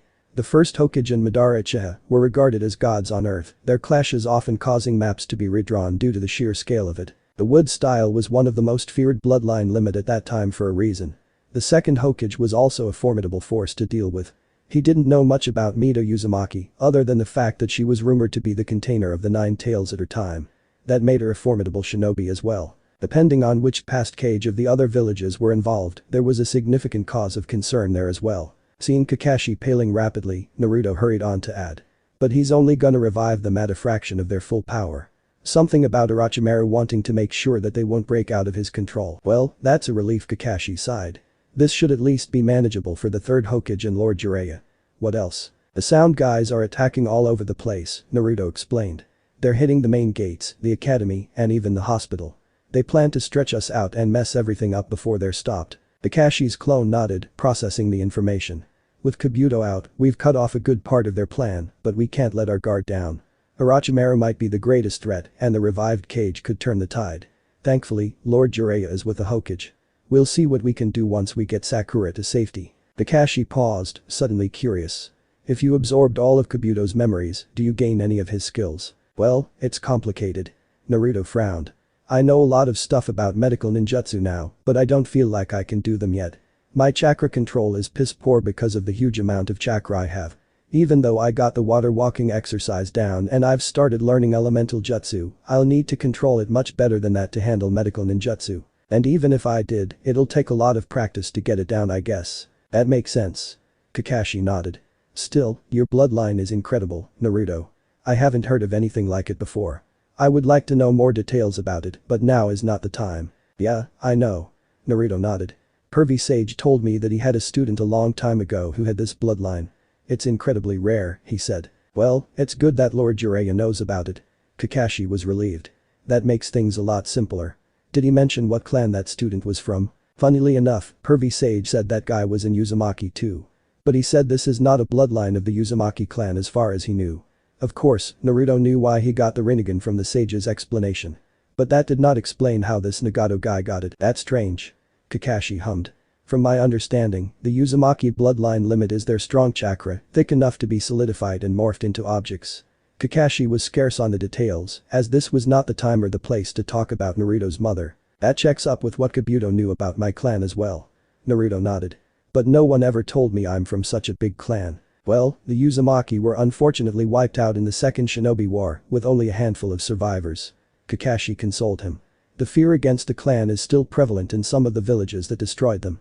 It's probably for your own safety that you were never confirmed to be of the same clan, Naruto. Uchiha has strong ties with them, many would think you were named in honor of the clan. As you don't have their red hair, people would write off your name as a coincidence. Hiding in plain sight, huh? Naruto nodded in understanding. You knew who my parents were, sensei? He asked hopefully. Kakashi sighed. I did, but I am forbidden from revealing it, Naruto. Perhaps the Hokage himself will reveal it when the time is right. Just know that they loved you deeply and were heroes of this village. That means a lot, Kakashi-sensei, Naruto said quietly, trying to absorb the weight of everything he just learned. The knowledge of his clan, his parents, and the history behind his lineage was overwhelming. The knowledge filled him with an overwhelming sense of connection of belonging he had craved all his life. Most comforting of all was the assurance that his parents had cherished him deeply, a stark contrast to Gaara's painful upbringing. This realization, that he was truly loved from the start, warmed him from within, soothing some of the old aches in his heart. Jiraiya held on to Gamaken, while the samurai toad expertly dodged Mito Uzumaki's chakra chains. He was thankful that Gamaken could sense the attacks easily, as the toads used nature chakra, and their senses were heightened without requiring a special sage mode. Lady Mito was probably using her chakra sensing abilities to guess their position, since Tobirama's technique also stripped sight from his allies. The technique was mainly intended to target the third Hokage, since his senses were not as sharp as they were in his prime. Lord Jiraiya, she is persistent, Gamaken commented as two sets of chains flanked them and curled around them. The toad leaped away at the last second, firing a water bullet towards his opponent. Yeah, but I'm glad she's nowhere near her full power. Jiraiya shivered. Although she may not have been mentioned as much as Lord's first and second Hokage, she would easily be stronger than any of the shinobi currently alive. I'll count my blessings. Gamaken sighed, leaping sideways as another chain impaled the air where he occupied a moment ago. But don't you think this pattern of attack is a little predictable?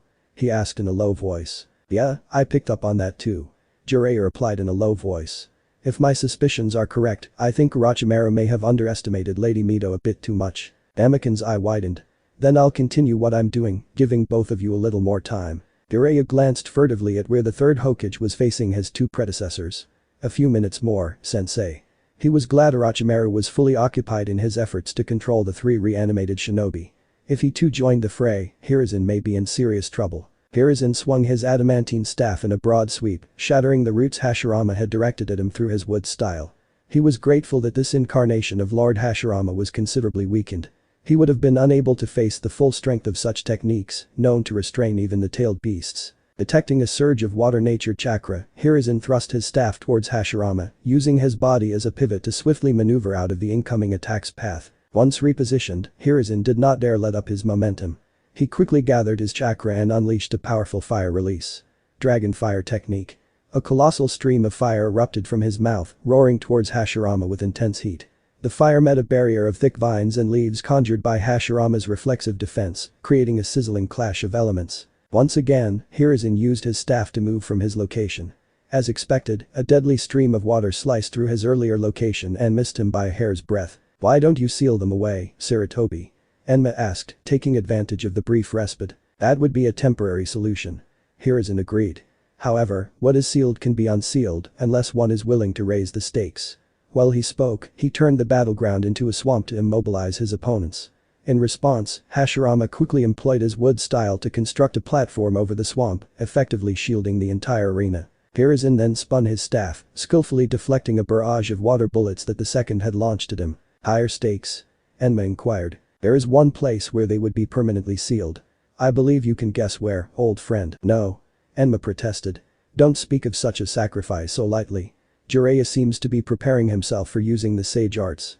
We will stop them together once he is ready." To Enma's relief, Hiruzen agreed. "It seems that it will not be necessary. Orochimaru has made a grave mistake in his calculations." He raised his staff suddenly as the sword of Kusanagi leapt at him from the darkness, intending to pierce him. "A mistake?" Orochimaru chuckled. "Tell me, sensei, what mistake did I make this time? You will realize it soon enough." Hiruzen suppressed a smile. "If you think that clown senjutsu will be enough to stop us, I will have to burst that feeble hope." Orochimaru chuckled darkly.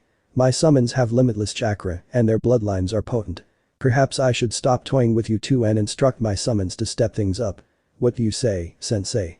Orochimaru clasped his hands together to form a ram seal. Mito Uzumaki smiled triumphantly as she felt the last bit of control Orochimaru had on her vanish. The moment she had learned of Tobirama Senju's impure world reincarnation technique was the moment she started her work on countering it. A technique such as that would be disastrous in the wrong hands, and there was nothing more horrifying than having to come back to the world of the living only to murder your former comrades and loved ones.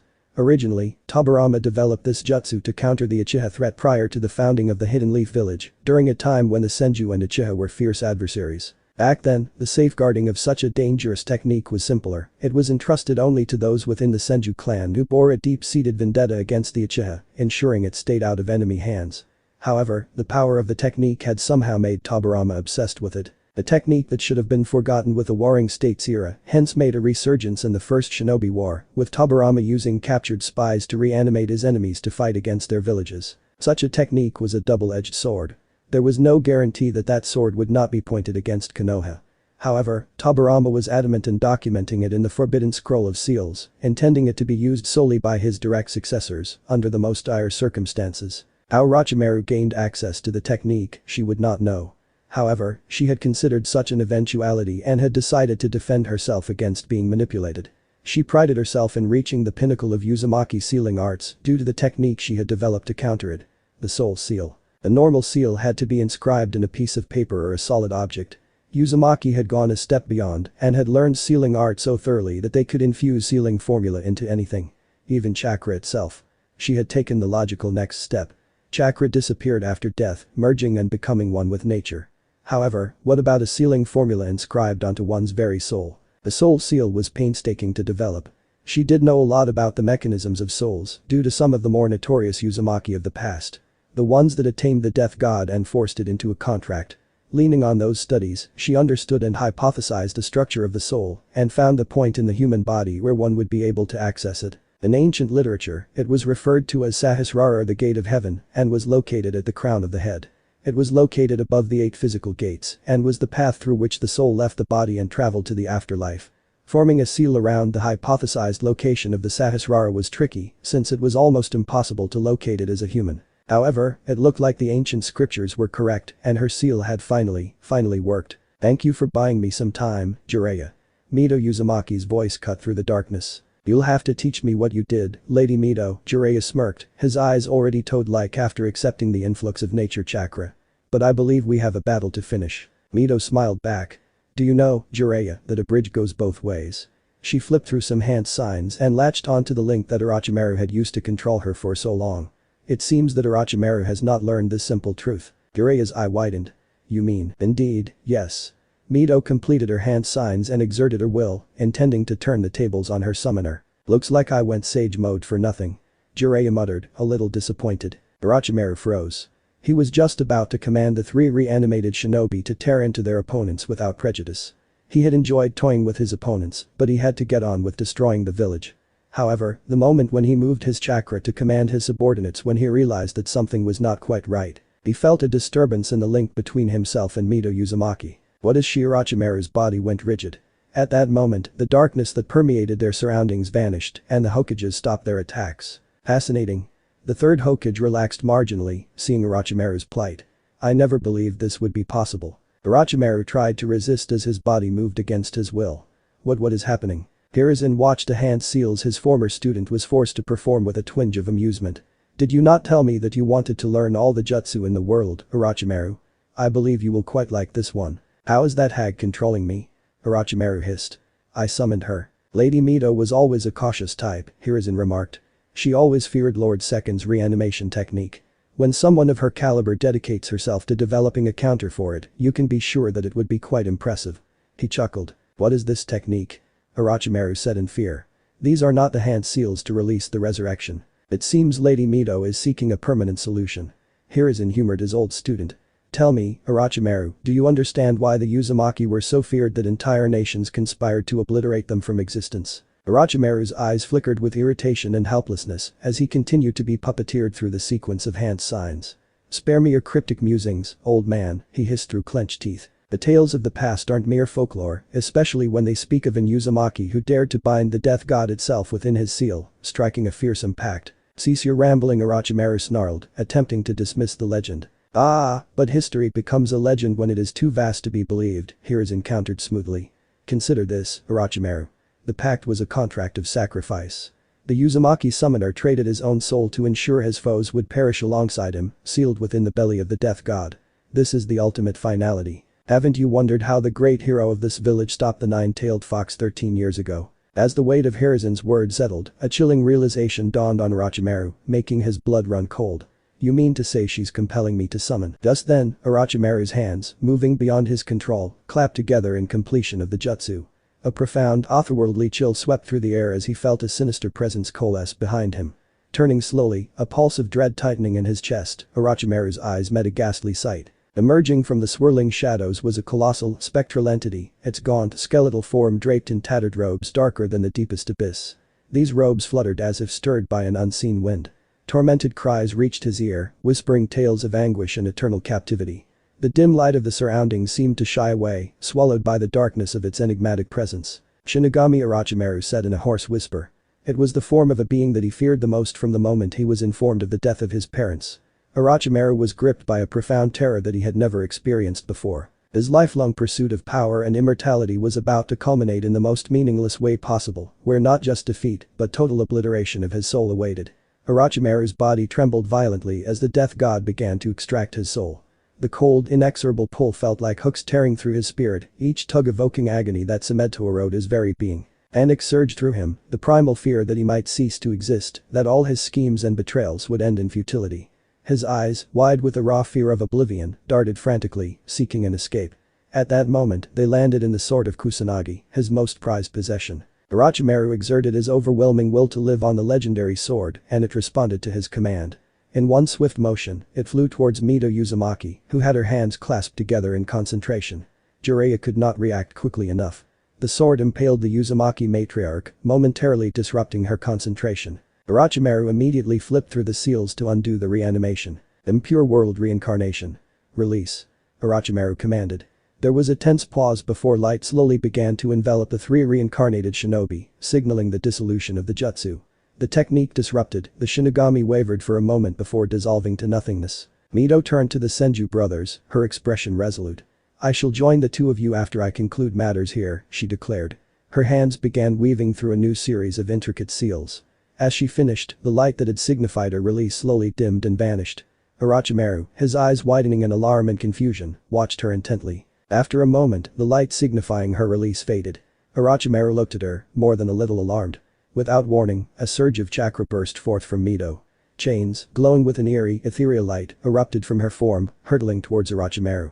They wrapped around him in a flash, and a complex sealing formula began to crawl along the chains like a living entity. The symbols pulsed with power, converging upon a bound Orochimaru, freezing him in place as they spread through his body. Hashirama gave Mito an understanding smile and turned to the third Hokage. "Sarutobi," he said, finally free to talk to his old student.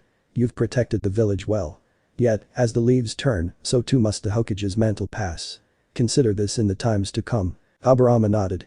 "I see that you have carried this heavy burden far longer than the two of us, my old friend. I know that you will find a worthy successor. It was not my intention to continue so long," Hiruzen said, his voice heavy with emotion. "My successor had unfortunately fallen more than a decade ago. However, I will keep your words in mind, sensei. Times of peace had dulled my urgency in finding a worthy candidate." The two past Hokage smiled and allowed the reanimation to be fully released. Their physical forms turned to dust. Two emaciated corpses fell to the ground, both wearing headbands with sound insignia. His own subordinates, Jiraiya spat, his voice tinged with contempt and a hint of sorrow for not recognizing Orochimaru's treachery sooner. As expected from a man who wouldn't flinch at killing children. Mito's gaze hardened at Jiraiya's words, a spark of fury igniting in her eyes. "Explain," she demanded, her voice steady but filled with an icy resolve. "He kidnapped and experimented on children of our village and fled when he was discovered." Jiraiya's expression darkened as he recounted the sins of his former comrade. He winced slightly as he noticed the ominous red glow beginning to emanate from Mito's eye, her chakra swelling with a palpable intensity that threatened to engulf them all. "What experiments?" The fury simmering beneath her words was palpable. Jiraiya hesitated, the weight of the truth pressing down on him. "He attempted to create children capable of using wood release by implanting them with your husband's cells," he confessed, his voice grim. As he spoke, the air around them thickened, charged with Mito's escalating fury. Jiraiya found himself struggling to breathe under the oppressive force of her killing intent, which now surged like a storm around her. "You." Mito's voice was a menacing growl, her gaze locking onto Orochimaru. A shroud of red chakra enwrapped her, solidifying into an ominous aura as she raised her palm towards him. The chakra swirling around her condensed into a dense, dark orb at the center of her palm. "You dared to kill the children of Konoha. To defile my husband's remains." The air around her seemed to crackle and vibrate as chakra continued to coalesce in front of her palm. The dense chakra sphere grew steadily, its roiling surface accumulating more power. As the sphere reached its full potency, it hummed with destructive energy, and a miniature black sun of raw power was poised above her hand. "Jiraiya, take Hiruzen and summon yourself out of this barrier," she commanded. "Got it?" Jiraiya nodded to Hiruzen, then turned to Gamaken. "Gamaken, request Lord Fukasaku to reverse summon us to Mount Myoboku immediately." Hiruzen, understanding Mito's plan, immediately unsummoned Enma and reached Jiraiya, who grabbed hold of him. Gamaken disappeared in a puff of smoke. A few moments later, Jiraiya disappeared with the Hokage. "No." Orochimaru's voice tore through the air, a mix of fury and desperation. "You fools. If you unleash that power here, you'll obliterate your beloved village." Mito smiled humorlessly. "I'll have to thank your brave bodyguards for safeguarding it, then." With a thrust of her palm, she launched the tailed beast bomb towards an immobilized Orochimaru. Orochimaru realized at that instant that he had been had. The four purple flames formation was still active. "Fools, undo the barrier." "Undo." Orochimaru could not finish that sentence as the tailed beast bomb exploded in his face. Inside the barrier, the tailed beast bomb exploded with a deafening roar. An enormous explosion filled the barrier and stretched and strained its limits. As the attack reached its peak, the immense pressure and heat began to take their toll on the barrier's integrity. The inner layer of the barrier, closest to the explosion, started to vaporize under the relentless assault of the tailed beast bomb. It disintegrated, unable to withstand the concentrated energy that bombarded its structure at every moment. The destruction of the inner barrier had dire consequences for the four shinobi maintaining the two barriers. The sudden release of energy from the inner barrier's collapse overwhelmed them, their forms evaporating in a flash of scorching light. As they perished, the outer barrier, now unsupported, flickered out of existence, no longer sustained by their chakra. Although the barriers failed, they fulfilled a crucial function, they directed the majority of the blast upwards. The explosion, rather than spreading outward in all directions, funneled a significant portion of its energy skyward. A colossal pillar of fiery energy shot into the sky, piercing the clouds and dissipating into the atmosphere. This redirection spared the surrounding area from total annihilation, though the ground zero of the impact was scorched, leaving a charred crater as a testament to the bomb's power. "We're close," Naruto muttered as he, Kakashi, and Sasuke continued their pursuit of Gaara. A couple hundred meters more. Kakashi's ninja dog that was leading them confirmed. "How did you know that?" Sasuke asked Naruto. The blonde idiot had somehow turned competent during the month-long break. It was alarming that no one seemed suspicious. Usually, such drastic changes with active shinobi would warrant observation. "I can kinda sense chakra now." Naruto lied. "Man, I gotta stop blurting these things out, at least until the old man gives me the go-ahead to let them in on the Rinnegan. That's not an ability you develop overnight. You're either born a sensor or you're not. There are techniques that shinobi can use to sense chakra even if they are not sensors," Kakashi informed Sasuke. "The only problem is that they are quite chakra intensive. However, this isn't a problem for Naruto." Internally, Kakashi wondered what the extent of Naruto's abilities were and what kind of bloodline limit he had awakened. Sasuke had the distinct feeling that his sensei and teammate were scamming him. But he had more serious things to worry about. Gaara was now within eyesight, along with his siblings and their Jounin sensei. Gaara was unrecognizable as he was surrounded completely by a mass of sand, forming a protective cocoon around him. Baki of the sand sensed the approach of the Konoha ninja and turned around immediately. "Temari, carry Gaara. Kankuro, engage the genin," he ordered. As Baki prepared to confront Kakashi, Naruto and Sasuke shifted their focus to Kankuro, the puppeteer. "Naruto, take him. I'll go after Gaara," Sasuke said, dashing off around Kankuro while throwing a few kunai with an explosive tag towards him. "Sasuke, wait," Naruto yelled, frustrated. "Bastard," he muttered as Kankuro deflected the kunai with ease. "Looks like it's you and me, kid." Kankuro smirked. Despite his confident facade, he was worried for his siblings. Sasuke would prove to be a problem if he caught up to Temari before they could reach their destination. They were asked to reach the borders of the clan grounds before releasing the Shukaku to ensure maximum damage to Konoha. "Unfortunately, I don't have time for you," Naruto said, irritated. He flipped through some hand seals. "Fire style. Great fireball jutsu," he shouted, infusing as much chakra as he could into the attack in one go. But the Kankuro let out a curse at the unexpected jutsu, quickly dodging away from the technique's path. He gulped when he saw the pure destructive power of the explosion. It was no lesser than that showcased by Sasuke, a native fire jutsu user. Before Kankuro could fully regain his footing, two of Naruto's clones coordinated a pincer attack, closing in on him from both sides. Reacting instinctively, Kankuro executed a nimble backflip, pulling at Karasu's strings to unwrap the bandages that concealed much of the puppet's body. He pulled some of the numerous hidden strings connecting to the puppet, sending bursts of chakra to signal his attack. Two of the puppet's arms extended rapidly to either side, with sharp knives glinting menacingly as they thrust toward the clone's position. However, Naruto did not seem surprised by the hidden weaponry, with one clone sidestepping the attack and the other jumping away from it. Naruto was exasperated and slightly terrified at the numerous weapons he could see inside Karasu. His Rinnegan could see the chakra-laden weapons inside the puppet and the strings controlling it. He could see the chakra traveling from Kankuro to the puppet through the strings, and he guessed its purpose correctly. Now he knew what to look out for. If he tracked which strings carried the chakra signal from Kankuro, he could guess which part of the puppet was about to attack. It also helped that each clone was getting this information from multiple points of view. Almost as soon as Karasu launched the attack against the two clones, a third clone started to prepare another attack. He fired a volley of water bullets at Kankuro, hoping to catch the puppeteer by surprise. "TCH. This is tricky," Kankuro muttered as he pulled Karasu in front of him to shield him from the attack. As he stepped back to put a little more distance between them, he realized that his legs were tangled in a viscous, sticky mire.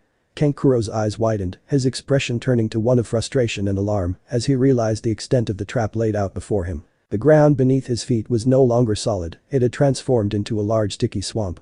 Several Naruto clones had surrounded them and cast the swamp of the underworld jutsu during the chaos of the earlier exchange.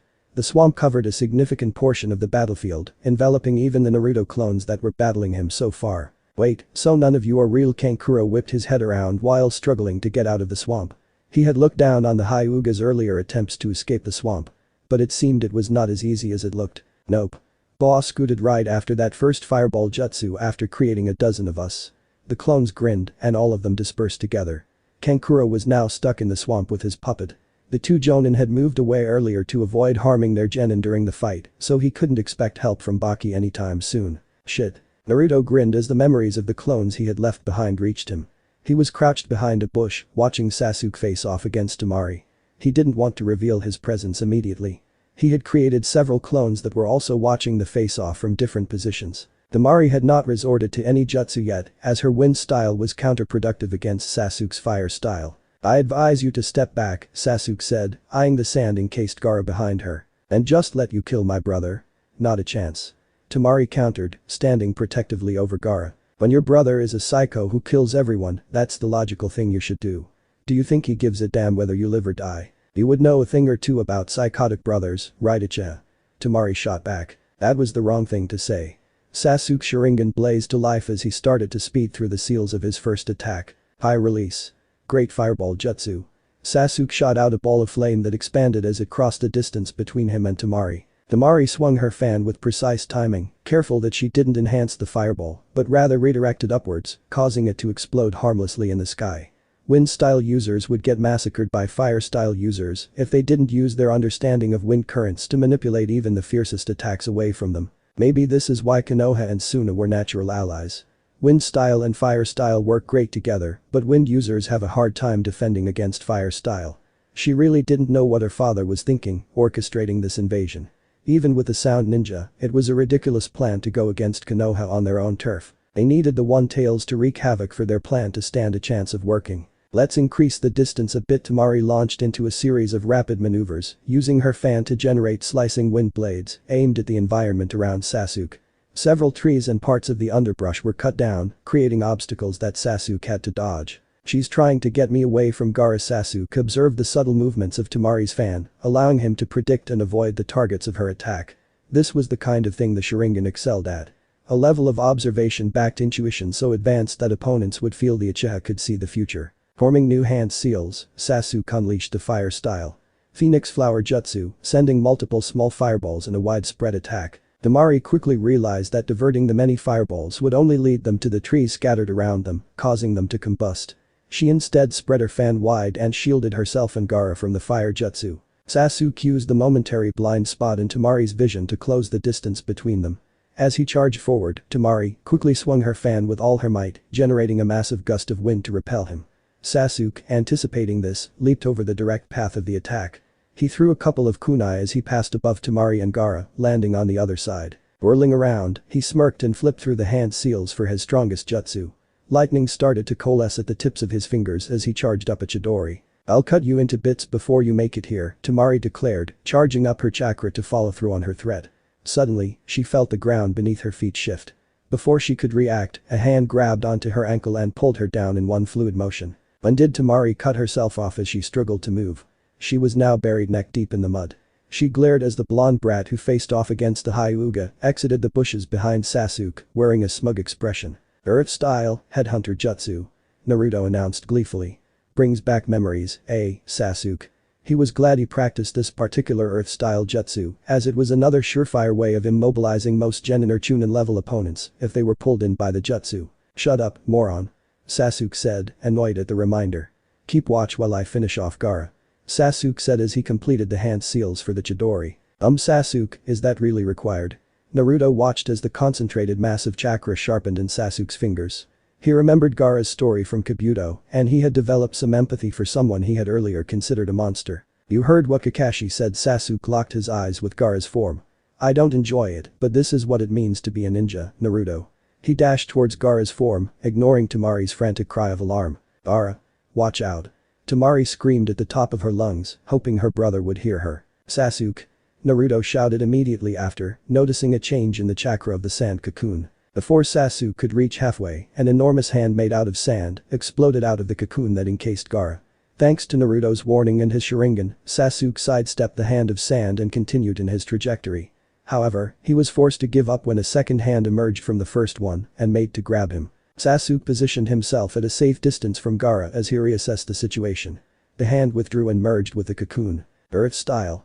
Swamp of the underworld. Naruto was starting to feel like a one-trick pony after they performed the same jutsu for the third time that day. But he had to admit, it was dead useful. Sasuke leapt back in surprise as the land surrounding Gaara turned into a miniature swamp. The cocoon quickly began sinking into it due to its weight. That is a dangerous jutsu, Sasuke thought as he observed the swamp with his Sharingan. He could see that it was thick with chakra, constantly shifting unpredictably. He was starting to understand how Naruto had supposedly won against the Hyuga. The cocoon containing Gaara was halfway submerged when it suddenly began to rise out of the swamp.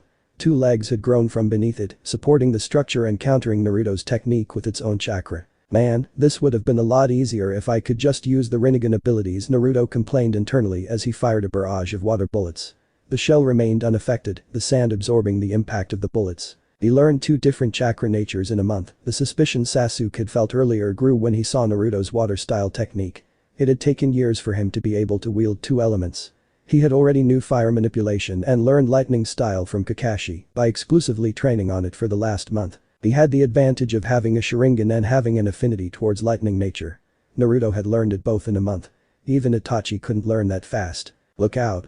Naruto shouted urgently, interrupting his train of thought. Out of nowhere, a Naruto clone appeared and tackled Sasuke to the ground. Not a moment later, spike made of sand exploded out of the cocoon and attacked the place where Sasuke had stood. The attack brushed against the clone instead, dispelling it instantly. How did you predict that? Sasuke was shaken. His Sharingan had seen the attack coming, but it was too late for him to react. But Naruto was able to see and respond to it. Even worse, the clone that was hiding behind him had also seen it, evidenced by the fact that it moved to push him away before Naruto's warning. No time to explain now, we'll talk later.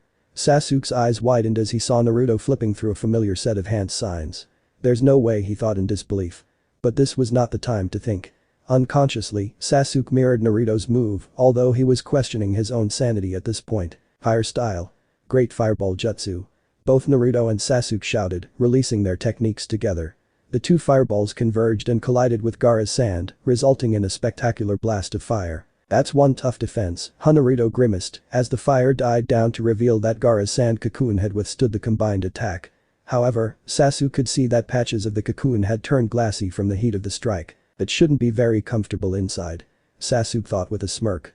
True to his prediction, the front part of the cocoon broke off, revealing a very pissed off Gaara. The right half of his face was covered by sand, with the right eye glinting yellow over a black pupil. You've only succeeded in angering me, Gaara's voice emerged, distorted and menacing. The sand around him began to shift, reflecting his unstable emotions. He raised his hand, and the sand reacted instantly as it gathered densely around him, ready to strike. Well, let me anger you some more. Shadow Clone Jutsu. Naruto promptly formed a dozen clones who immediately scattered while flipping through hand signs. Uzumaki style. Water Bullet Infinite Barrage. They shouted, performing the Water Bullet Jutsu in unison. This was his own semi-original jutsu combination that he had come up with during the battle against Neji. High-pressure water bullets launched from the mouths of each clone, converging towards Gaara's position. Gaara swept his hand in a wide arc and commanded the sand around him to intercept the attack. He created a thick spinning barrier, somewhat similar to Neji's rotation, to stop the bullets. Unlike Neji, he could keep this up for a long time due to his chakra reserves. The sand absorbed the impact of the water, but the continuous barrage began to saturate it, making the sand heavier and slightly slower to respond. Gaara's brow furrowed in annoyance, his control starting to slip due to the heaviness of the sand. Patches of the sand began to clump and drip, showing signs of strain. Gaara gritted his teeth. Enough of this. He exclaimed and thrust his hand forward. Sand coffin. Suddenly, the sand shielding him exploded outward in the form of many hands, aiming at the clones surrounding him. As the sand enveloped each clone, they were compressed with crushing force, dispelling them. Ouch, that's brutal. Naruto grimaced, feeling echoes of the clone's destruction. He nimbly dodged as one of the sandy hands lunged for him, his smirk betraying his satisfaction with the distraction he'd created. Gaara focused all the sand arms on pursuing what he thought was the last target, the original Naruto. This is the end. He declared. It was at that moment that a voice came from behind him, the air crackling with the sharp sound of chirping. For you, it said. Gaara spun around, only to cry out in agony as a surge of piercing pain overwhelmed him. Naruto let out a relieved sigh when he saw that Sasuke's sneak attack was successful. As Gaara got busy keeping track of the many clones that were attacking him, Sasuke disappeared in the confusion. Naruto guessed what he was up to, so he kept up the momentum of his attacks and forced Gaara to move his sand away from him. He has a layer of sand sticking to his body. The attack didn't do as much damage as I hoped. Sasuke grimaced, landing next to Naruto. What's he up to? Naruto asked suddenly, narrowing his eyes. Alarmed, Sasuke focused his Sharingan on Gaara, who had clasped his hands together as if in prayer. You will know the terror, he wheezed, grinding his teeth in pain, the terror of angering the sand. Playing possum jutsu. At that moment, Naruto sensed that something has gone very, very wrong. Sasuke, get back. He screamed, pulling his teammate with him as he kicked on the ground to dart backward. What the hell, Naruto? Sasuke exclaimed, his eyes still locked on Gaara. But he followed Naruto's lead, allowing Naruto to pull him back as a dreadful, eerie silence fell over the battlefield. Barely a moment later, the sand around Gaara began to churn violently. More and more sand began to rise up from the ground and joined the newly formed sandstorm, its size increasing by the second. Within moments, the sandstorm grew and dwarfed the trees, easily reaching 100 meters in height. As the storm's rage reached its peak, it abruptly collapsed inward. Sasuke and Naruto watched, tense and alert. After a moment, the sand shifted subtly, then began to bulge and crack, as if something within was struggling to break free. Suddenly, the mound exploded outward, and from its core, a monstrous form began to emerge. Two enormous claws broke through first, followed by an equally large animalistic head. As it stepped out of the mound, the shape of the beast vaguely resembled a tanuki. An enormous tail swished behind it, leveling numerous trees with every movement. The Anbu guarding the perimeter of the four violet flames formation had been closely monitoring the unfolding battle. When the preparations for a tailed beast bomb began, they immediately sprung into action, evacuating the area. Memories of the devastation wrought by such an attack 13 years prior, although redirected away from the village, were still vividly etched in their minds. Despite the protective barrier, they preferred to err on the side of caution. As the explosion subsided, the Anbu gathered around the scorched remains of the battlefield. Their initial task was to search for any trace of Orochimaru or his underlings, but it appeared that they had all been vaporized by the attack. However, their attention quickly shifted as they noticed a strange disturbance at the site where Lady Mito had previously stood. Through the thinning smoke, a figure slowly began to materialize. It was Mito Uzumaki, reconstructing herself from the ashes of the blast, her form regaining substance through the regeneration provided by the reanimation. The Anbu units instinctively assumed a defensive stance as Mito materialized. She snapped, her tone laced with irritation, "Use your brains. I am not your enemy." One of the Anbu members cautiously replied, respect coloring his voice, "Forgive us, Lady Mito. In the absence of the Hokage, we must be prepared for all possibilities." His tone was filled with a mixture of reverence and disbelief. It was not every day one found oneself speaking to a legend. He had been just a boy when the news of her passing swept through Konoha, a day of mourning that gripped the village as intensely as the death of a sitting Hokage. Mito rolled her eyes. They should be back shortly. In the meantime, it may be more conducive to deal with those. She pointed eastwards, where the village gates were beset with enormous snakes. Might we inquire what you plan on doing, Lady Mito? Another Anbu asked. Mito sighed, a hint of resignation in her voice. Now that I've released the reanimation, I'm bound to this world for a while. I need to find my way back. She paused, then pointed westward. I sense the chakra of a tailed beast in that direction, the one tail, if I'm not mistaken. I'm going to suppress it. One of you can come along if you'd like to keep an eye on me until the Hokage returns. The Anbu exchanged quick, uncertain glances, their immediate concern about the tailed beast overshadowing their initial suspicions of the reanimated shinobi. After a moment of deliberation, the Anbu with a dragon mask spoke decisively, "Cat, accompany her. The rest of us will handle any rogue elements remaining." As Mito set off in the direction of the One-Tail's chakra, the female Anbu known as Cat quickly fell in step beside her. As they moved, Mito broke the silence with a question. "Tell me, is there a Jinchuriki for the Nine Tails currently?" "Yes, your ladyship. His name is Naruto Uzumaki, although I am not certain if he is a member of your clan or not," Cat responded. I see. Mito sensed the chakra that was close to the chakra of the One-Tails. It was definitely that of an Uzumaki. It reminded her of Kushina. She knew he was a Jinchuriki from his chakra, but she had not been sure if it was known by the Anbu. What happened to Kushina Uzumaki? She had reached Konoha shortly before my death. Mito asked, unable to contain her curiosity. She regretted the fact that she did not spend enough time with her brother's granddaughter. She had only met the child a few days before the transfer of the Nine Tails. I believe a Kunoichi with that died during the Nine Tails attack on the village 13 years ago. The Anbu seemed to be connecting the dots. Was she the Jinchuriki after you, Lady Mito? Yes.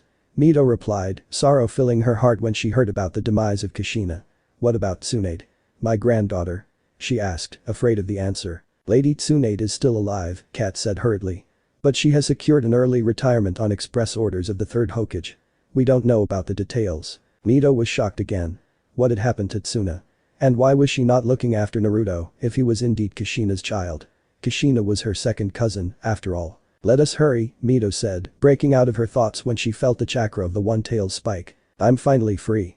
Shukaku, the one-tailed beast, let out a raucous gleeful shout that reverberated through the air. The beast's voice was wild and erratic, its tone oscillating between jubilation and sheer rage. No more chains. No more cage. I'm the king of sand, baby. Naruto Sasuke said, fear beginning to show in his voice. I don't know how to deal with this. I'm out of ideas. Yeah, that's a little above our pay grade. Naruto gulped and began to perform the hand seals he was more than intimately familiar with from the major chunk of his training last month. Come on, give me a big one. No tails, no tails, he prayed fervently. What are you doing? Do you even have a summon? Sasuke asked, recognizing the set of seals to be the same that Kakashi had used earlier. Ninja art. Summoning. Naruto flooded his chakra into his hands, performing the summoning jutsu for the first time since he gained his Rinnegan. The puff of smoke signified that the jutsu was a success. However, Naruto's eye twitched at the size of his summon. Yo. A small red toad appeared, raising his hands in a salute. He looked at the boy who had summoned him. You're not Jiraiya. Are you the new summoner who has been kidnapping the Toad Clan's babies? Naruto flushed red, embarrassed. I didn't want your babies, damn it. Why are you here? Don't you have anyone big? Like the ones the pervy sage summons. Rude, the toad folded his arms, annoyed. That's no way to speak to your superiors, young man. And how can you get big toads if all you use is a teeny bit of chakra, huh? Superiors? Superiors, Naruto spluttered. You're supposed to do as I tell you. Huh, why would we do that? The small toad was thoroughly enjoying educating the new summoner. He understood why his dad found it so fun. We're doing you a favor by being here, kid. If you want us to do something for you, you better make sure you stay on our good side. Naruto, Sasuke hissed. What? Naruto snapped, looking at Sasuke. Sasuke simply pointed above him. Naruto followed his gaze and found two large, malevolent eyes staring at him. Oh, hey, isn't that Shukaku the one-tail? I've heard he's a crackpot with a few screws loose. The little toad said, facing the beast that could snort it through its nostril. Fortunately, it didn't seem like the massive beast hurt him. Ever heard of something called self-preservation? Naruto asked, starting to sweat at Shukaku's intense gaze. Hey, what are you so scared about? My old man could take him. Probably. Well, you're not him, and he's not here. Sasuke finally joined the conversation. I suggest you run and get him if you don't want to get squished. Sasuke's words hung in the air as they all tensed, sensing the impending threat. Just then, Shukaku's thunderous voice shattered the brief silence. So what's up, party people? Shukaku boomed, and Naruto could feel the sound waves from his voice literally hitting them. Is that tiny froggy going to face me? Ha ha ha ha. Boy, I'm a toad, you moron. Don't you have eyes? Sasuke's hands abruptly closed around the toad's mouth as he smiled nervously at the beast. He didn't mean it. He said weakly. Beside him, he could feel Naruto building up his chakra. At this point, he didn't care that Naruto had somehow surpassed him in a month with the sheer number of jutsu he learned. He could catch up easily with his Sharingan. He just prayed that the next summon was more useful. Ninja art. Summoning. Naruto exclaimed. This time, he gathered and infused a far greater amount of chakra into his hand seals than before. He tapped into the deep reservoirs of chakra that his jutsu training had unlocked. Although his chakra pool was immense, he could only channel so much at a given time. It was quite a hassle to grab hold of and control that much chakra at once, but he had to make it work somehow. This was the main problem he faced with the swamp of the underworld technique. He simply wasn't used to gathering as much chakra as was needed to perform the jutsu in one go. Hence the reason why he relied on his clones to complete that technique. The ground beneath Naruto trembled slightly as he slammed his palm onto the earth, channeling his intent and chakra into the summoning formula. A much larger cloud of smoke enveloped the area where they were standing. Naruto and Sasuke felt the ground beneath them shift and rise. The sensation was akin to the sudden lurch of the earth during a quake, and Naruto channeled chakra to his feet to keep himself stabilized. Finally, Naruto exclaimed as he saw the large toad that he had summoned. It was a green toad that was half the size of the one tail, but at least now they stood a chance. Oh, hey there, Uncle Gamahiro. The small toad that Naruto had summoned earlier slipped from Sasuke's grasp and landed on the new toad's head. Amakichi. Where have you been? The boss is searching for you. The now identified Gamahiro glanced up in an attempt to see the tiny toad sitting on his head. Hey, this dopey-looking kid summoned me. He replied, pointing to Naruto. He then whispered conspiratorially. He's the baby kidnapper. For the last time, Naruto bellowed. I didn't do it on purpose. The conversation was cut off by a loud, resounding laugh. This one's a runt too. Shukaku cackled loudly, his booming voice laced with mockery and derision. A runt summoning other runts. Nice trick, but I'm bored now. His expression abruptly shifted. Let's see some blood. He said in a half-crazed voice and thrust his palm downward, intending to flatten the large toad with the sheer force of his strike. Move. Naruto shouted with urgency. Thankfully, the larger toad complied, jumping back just in time to escape the might of the attack. The palm hit the area they were previously occupying. The ground exploded under the force of Shukaku's massive palm strike. Dust and debris flew into the air as a crater formed, the edges crumbling as the earth settled after the abrupt disturbance. Trees surrounding the impact zone snapped or were uprooted, creating a small clearing in the forest. The shockwaves sent vibrations through the ground, rattling the area surrounding them and causing smaller creatures to scurry away in panic. Naruto and Sasuke, now safely on Gamahiro's back, watched with wide eyes as the dust began to settle. "That was close," Naruto muttered, wiping sweat from his brow. "Thanks Gamahiro," he shouted over the ringing in his ears from the impact. "Don't mention it," Gamahiro replied, his voice deep and resonant. He shifted his massive body, readying himself for another potential strike. "But that thing, Shukaku, it's not something I can handle. We'll need the boss for this one." Yeah, that might be a problem." Naruto gulped. "I can't mold that much chakra in one go yet. You're the biggest summon I've gotten so far. You'll need to triple that chakra to get the boss." Gamahiro winced. "I'll try to hold on till reinforcements arrive." Tsukaku watched the exchange with a crazed grin. He was already gathering more sand around his fist as he prepared for another attack. His eyes gleamed with the thrill of destruction. "We need to keep him busy, or he's going to flatten everything in sight," Sasuke said, looking around for any advantage they could use. "Naruto, can your clones distract him long enough for us to think of a plan?" "Leave it to me," Naruto exclaimed, already forming the seals for the shadow clone jutsu. In an instant, a few dozen clones Naruto's appeared and immediately dispersed in various directions. The monstrous Tanuki followed the clones' movements with his eyes, chuckling darkly. "More targets, more fun," he roared, swinging his sand-coated fists at the nearest clones. To their credit, many of the clones moved out of the way, but a few were inevitably crushed. "Can you summon another toad like him?" Sasuke asked, hating the fact that he would have to rely more on Naruto for this fight. But seeing the light of another day took precedence over everything else now. "I need a few more minutes, at least." Naruto grimaced. "My chakra coils are burning just from this summon." "Well then, here goes nothing." Sasuke turned to Shukaku, funneling as much chakra into his Sharingan as he did so. He held up his hands in a peculiar hand sign. Naruto could see a surge of yin nature chakra and realized what Sasuke was trying to do. "Ninjutsu? Will that even work on that thing?" Naruto asked disbelievingly. "Are you really the same Naruto from a month ago?" Sasuke muttered, shaking his head at the accuracy of Naruto's deduction. "If it wasn't for Kakashi-sensei vouching for you, I'd have been sure you were being impersonated." Yeah, a lot of things happened." Naruto rubbed his head nervously. A moment later, Shukaku paused his mindless thrashing and slowly turned towards Naruto and Sasuke. And Uchiha Shukaku's tone changed from the earlier playful mood.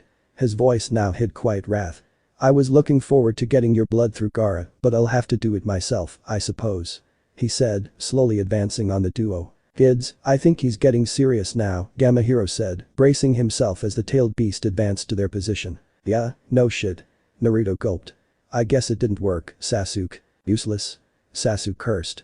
"This is a lot harder than affecting a human." "I'll have to do my best, then," Gamahiro proclaimed, drawing his twin swords from their scabbards.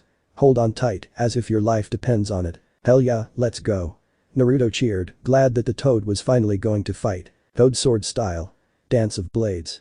Gamahiro proclaimed, blasting toward Shukaku with astonishing speed that belied his enormous eyes. He swung his sword in a wide arc as he reached Shukaku. The Tanuki immediately raised his arms defensively. Although the first attack was blocked, Gamahiro relentlessly swung his swords, creating a rhythmic pattern of cuts and slices that gradually chipped away at Shukaku's sandy armor. Each strike of the blade sent a cascade of sand particles flying, revealing the sheer force behind Gamahiro's attacks. Shukaku, growing increasingly irritated by the persistent assault, retaliated with a fierce growl. "Is that all you've got, overgrown tadpole?" he taunted, summoning his power to manipulate the sand around him. He attempted a counter-strike, sending waves of sand swirling towards Gamahiro, aiming to entangle and immobilize him. Gamahiro, however, anticipated this move. With a deft leap, he avoided the encroaching sand trap and launched himself back into the fray. "Not even close." He barked back, readying his next technique. Toad sword style. Crescent moon barrage. This time, he executed a series of rapid, precise strikes, each one aimed at different angles to confuse and outmaneuver Shukaku's defenses. The crescent-shaped blades of wind that accompanied each slash tore through the air, slicing through the dense sand barriers conjured by Shukaku. The Tanuki grunted as several hits landed, causing him to stagger slightly under the impact. "That's it," the Tanuki growled, rapidly losing patience. "Time to get serious. Say goodbye to your village, chumps." His entire body glowed, and chakra started to gather in front of him into a small point. Naruto felt the hairs on the back stand up as he observed that attack. A flood of powerful chakra flowed from Shukaku's body, swirling into a tiny sphere. Through his Rinnegan, Naruto could see the intricate layers of chakra condensing into a single almost blindingly bright point. The sphere pulsed, its surface crackling with raw, untamed energy that sent ripples through the air. Naruto could see the ground beneath it began to crack, unable to withstand the pressure of the gathering energy. Naruto's heart raced as he realized the scale of destruction this attack could unleash. "This is bad," he muttered under his breath, feeling a sense of impending doom. He could almost feel the chakra's thirst for destruction, as if it were alive and eager to devour everything in its path. "We need to stop that, now," Naruto shouted to Sasuke and Gamahiro, pointing at the menacing sphere. "Whatever that is, it's going to be massive. I'll be honest. Our best course of action is to retreat," Gamahiro said, his voice shaking.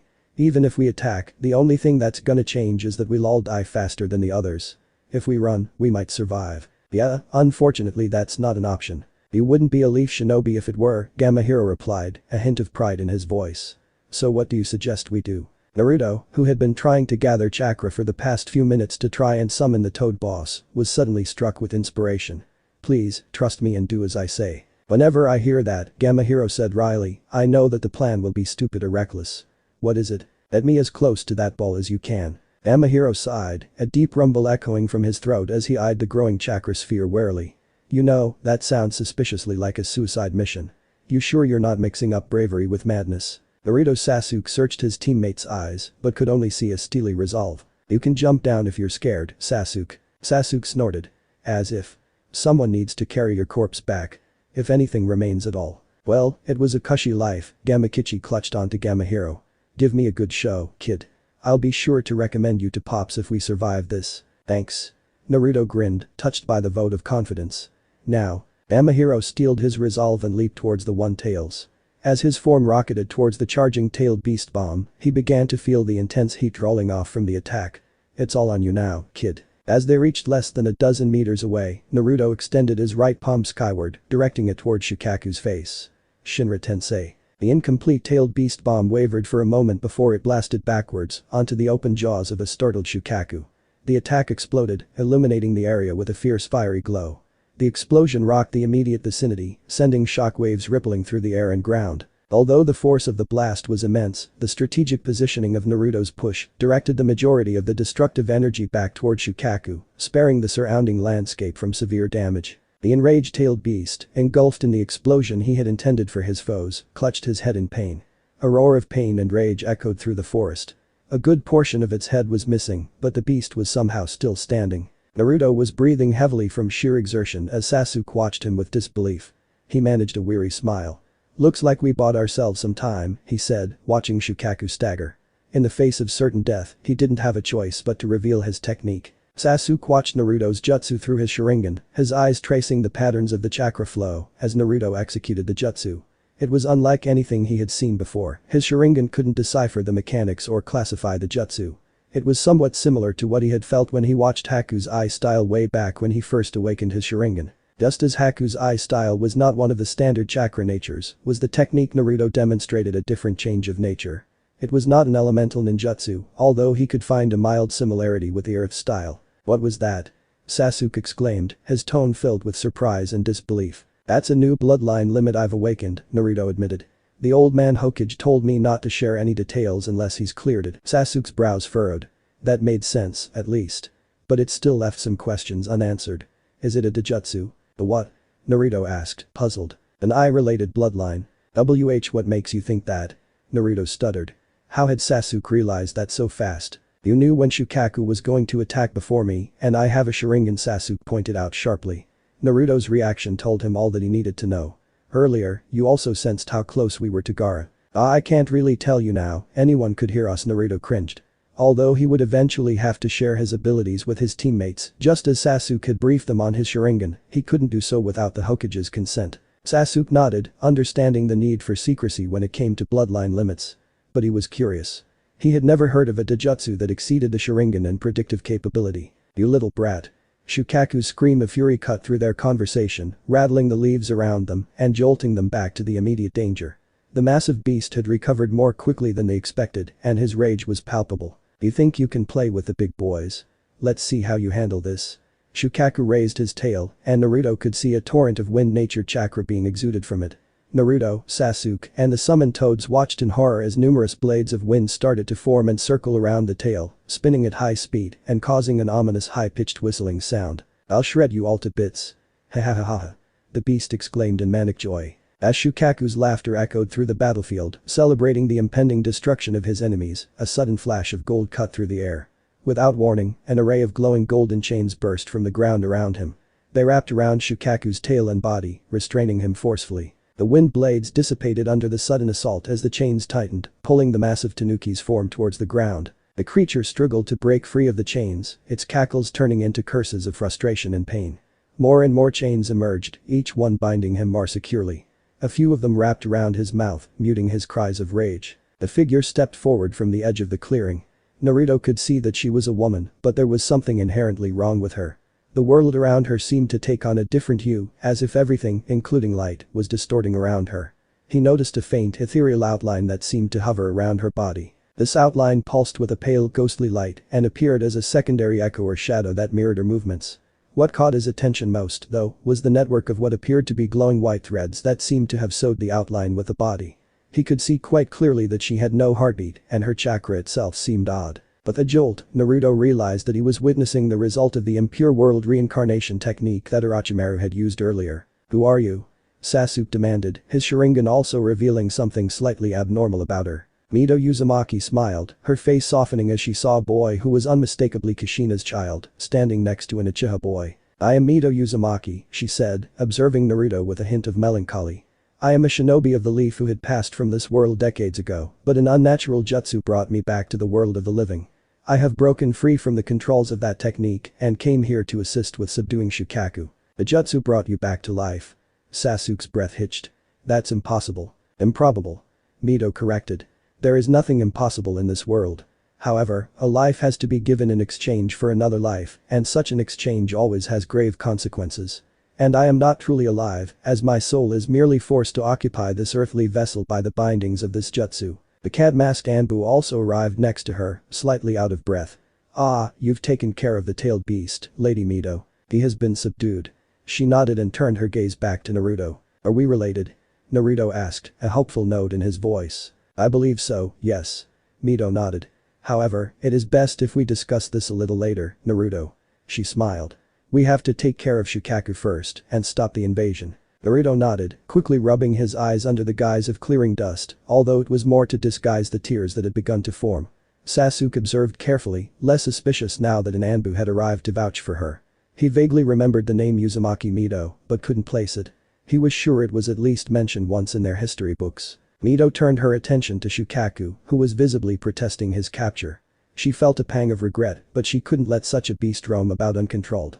In a flash, she moved to stand next to it. "Suppression seal." She muttered and placed her hands on Shukaku's body. A moment later, Naruto observed that the chakra of Shukaku was rapidly flowing back inside Gaara. Shukaku's form shrunk, diminishing until it was fully absorbed by Gaara.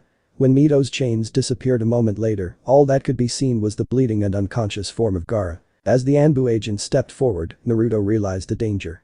"Please don't kill him," he exclaimed with urgency. The Anbu glanced at Naruto. "I wasn't planning to. If a target is neutralized, the standard procedure is to hand them over to the torture and interrogation unit where they will be held. The Hokage will decide what is to be done with him." She didn't owe Naruto an explanation, but the boy had demonstrated significant courage and potential by holding off the tailed beast until they arrived. Humming from a genin, that deserved a minimum courtesy from her, at least. Naruto breathed a sigh of relief and turned back to Mito. "What about the other reanimated Hokage? How is the old man and pervy sage?"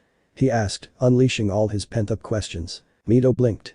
"You are quite well informed," she said, surprised. Naruto cringed and bit his tongue at the inadvertent slip-up. "I was attacked by an Anbu posing as a double agent.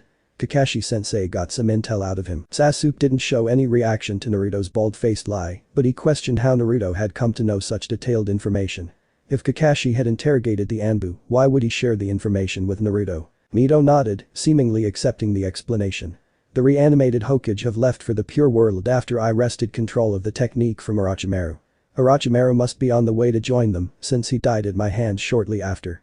Hiruzen and Jiraiya are safe." Naruto was skeptical when he heard that Orochimaru was dead, given the intel he had from Kabuto. But he decided to bring it up later. "That's good." He sighed in relief. "Naruto." "Sasuke." It was at that moment that Kakashi arrived, out of breath. He froze when he saw Lady Mito, realizing who she was when the clone escorting Sakura dispelled after completing their mission. Baki had escaped as soon as he saw that Shukaku was free, and Kakashi didn't pursue him as he was more concerned with protecting his students. "She's an ally, Kakashi-sensei," Naruto assured him. "She said the snake freak isn't controlling him anymore." "I see." Kakashi observed the reanimated shinobi with his Sharingan. He was still on his guard but relaxed when Kat nodded, confirming Naruto's claim. Mito turned to Naruto. "You are a toad summoner too, I see. Could one of your toads reverse summon Jiraiya and Hiruzen? They would be in Mount Mayaboku now, as circumstances warranted they had to be evacuated from the battlefield swiftly." "I'll do that," Gamahiro nodded, still processing the ridiculous chain of events that followed Naruto's suicidal plan. He couldn't believe he was still in One Piece. "Gamakichi, you go back first and inform Lord Jiraiya to be ready with Lord Third." "Got it." Gamakichi gave a salute and disappeared after a wave of goodbye to Naruto. "The toads can summon humans?" Naruto asked incredulously. Mito smiled. "All such contracts go both ways, Naruto. Reverse summoning is a derivative jutsu of the original summoning technique. If the summon is capable of performing ninjutsu, they would be able to call their summoner at times of need. The humans are also obliged to protect their summons at times of need." As they talked, Gamahiro flipped through the hand signs of the reverse summoning technique and slapped his palm on the ground. A brief cloud of smoke erupted around his palm and two figures materialized within it. Jiraiya and Hiruzen appeared, slightly disoriented but otherwise unharmed. Jiraiya quickly regained his bearings and looked around, assessing the situation. "That was a quick trip back," he commented with a wry grin. Hiruzen, on the other hand, scanned the area more seriously, his eyes settling on Mito with relief. "Lady Mito, could you please update us on the situation?" Hiruzen asked. "I believe Orochimaru is dead, along with his bodyguards. The One Tails has been contained, in no small part due to the efforts of these genin." She smiled, indicating Naruto and Sasuke. "Naruto, Sasuke, I'm glad you're safe," Hiruzen said, relieved. He turned to Kakashi. "Status report." Kakashi stood in attention. "The hospital and academy have been evacuated to safety. Some of Orochimaru's snakes are still wreaking havoc. We have moved to phase 3. Hiruzen nodded. The counterattack had begun. He glanced at Gaara and Temari, who were bound by the Anbu, and came to a decision. He flipped through a few hand signs and faced the sky. "Ninja of the sand and the sound. I am Hiruzen Sarutobi, the third Hokage of Konoha. The man you believed to be your Kazekage was none other than Orochimaru, who is no more. Shukaku the sand spirit has been defeated and the Kazekige's children are now in our custody. I advise you to consider your position wisely and lay down your weapons for an unconditional surrender." Naruto was awestruck as the third Hokage's voice issued from the sky, amplified and broadcasted over the entire village. He could see a string of chakra from the Hokage connecting to an enormous dome that seemed to cover the entire village. When he first saw the dome after awakening the Rinnegan, Jiraiya was surprised that he could see it and informed him that it was the village's barrier. This jutsu seemed to connect to the barrier and use it to convey the Hokage's message. Mito closed her eyes as she sensed the changes in the village following the third's proclamation. The sand shinobi seemed to be hesitating or regrouping. They probably saw that the Shukaku had disappeared and know that they were fighting a losing battle. "I am not sure who the sound shinobi are, since they don't have distinct elemental natures, but I do sense quite a few chakra signatures scrambling to escape the village. It seems Orochimaru led his followers through fear alone." "Nothing new there?" Jiraiya snorted. "Jiraiya, see to the summoned snakes. Kakashi and Kat, take the prisoners and accompany me to the command center," Hiruzen directed, his voice carrying the weight of his authority. "Lady Mito, would you escort Naruto and Sasuke to the fourth safe house? They can assist in its defense alongside the station Chunin." Mito nodded in acknowledgement before addressing the young ninjas. "Naruto, Sasuke, come with me, please." Naruto was still worried about Danzo and Root, but he hadn't voiced his concerns to Kakashi. From Kabuto's intel, it seemed like Danzo would sit back and watch the show that was the destruction of the Hidden Leaf. But you never know what he might be up to, given that the third survived. "Hey, Gigi, you think that old one-eyed guy who hangs around your office is doing okay? One of my clones saw him sneaking off to water his plants like there's no big battle happening. Could you have someone check on him, maybe?" Naruto asked, turning to Hiruzen just as they were about to leave with Mito. To their credit, none of the shinobi gave any visible reaction to his comment. Sasuke rolled his eyes at Naruto's seemingly trivial concern. Hiruzen met Naruto's gaze, a hint of surprise in his eyes. "I'll check on him, Naruto. I promise." Naruto nodded, looking relieved, and followed after Mito and Sasuke. The fourth safe house was situated deep within the Hokage monument. A secret entrance at the base of the monument led to a labyrinth of rooms and corridors chiseled out of stone. As Naruto, Sasuke, and Mito approached the entrance, a brief message crackled over the radio of an Anbu stationed outside, alerting those within of their arrival. Inside, Anko Mitarashi waited, pacing back and forth. The news of the imminent arrival of a reanimated shinobi accompanying two strategically important genin, she might add, had reached her ears just moments ago. The brief description of the technique Orochimaru had used to reanimate the past Hokages and the wife of the first had shocked her. She knew that Orochimaru reveled in learning forbidden jutsu and performing sick experiments. But she did not realize that even reviving the dead was possible with such techniques. She wondered how far he had reached in his pursuit for immortality if he could perform such a horrifying jutsu. Her thoughts shifted to the shinobi that was supposedly accompanying the genin. Mito Uzumaki was a name she vaguely recalled from her history lessons, but everyone knew of her husband, the godlike existence known as the first Hokage. She wondered what kind of a kunoichi his wife was and if the Uzumaki clan from the legends truly lived up to the tall tales. She had been amused by Naruto Uzumaki's performance in the first two stages of the exam. However, rumors of his performance in the finals and his recent tussle with a tailed beast had shaken her dismissive opinion of the brat. As the door slid open, Anko straightened, her usual smirk faltering slightly under the weight of the moment. The Uzumaki boy bounded in first, his usual energetic self, followed by a more cautious Uchiha. Behind them entered someone she presumed to be Mito Uzumaki. "Welcome to the fourth safe house," Anko greeted, her voice firm yet carrying a hint of reverence. "I'm Anko Mitarashi, special jounin in charge of this safe house. It's an honor, Lady Mito. Thank you for taking the Anbu advice to travel here under a transformation jutsu."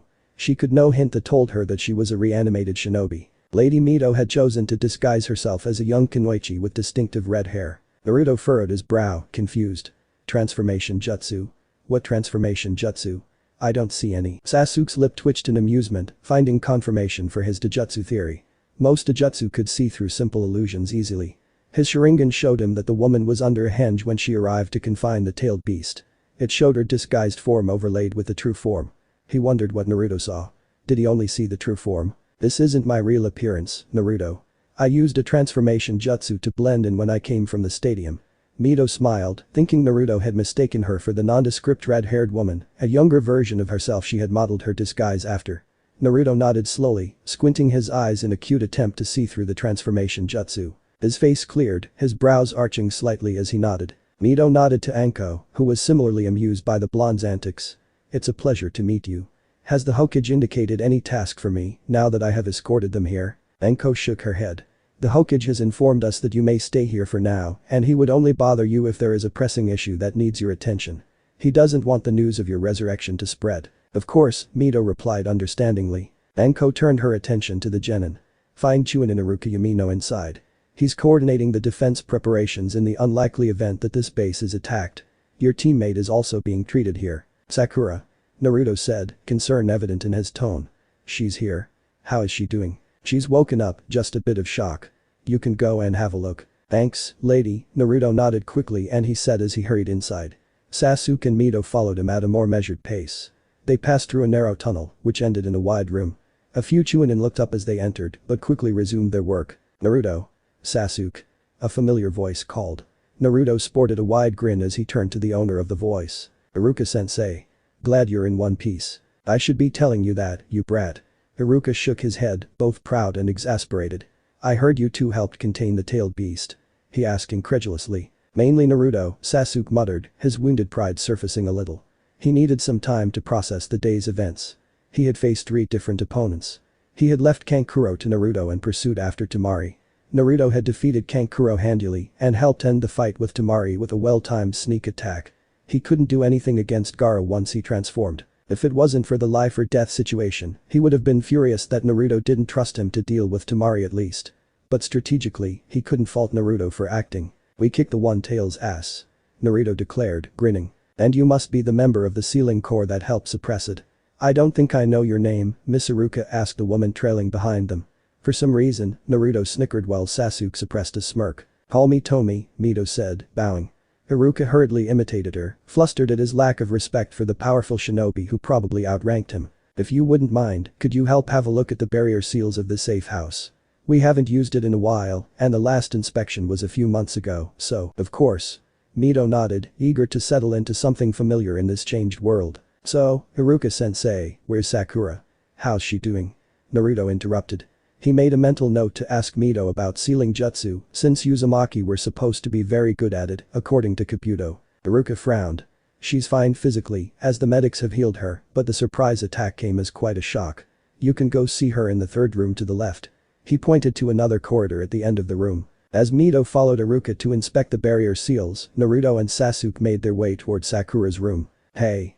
Sakura. Naruto burst into the room, his voice echoing with a mix of concern and relief. He stopped abruptly at the threshold, taking in Sakura's appearance. She was sitting up in bed, looking pale but alert. Sakura turned her head at the sound of her name, a small smile forming as she saw her teammates. Sasuke, Naruto, she greeted, her voice weak but filled with warmth. How are you feeling?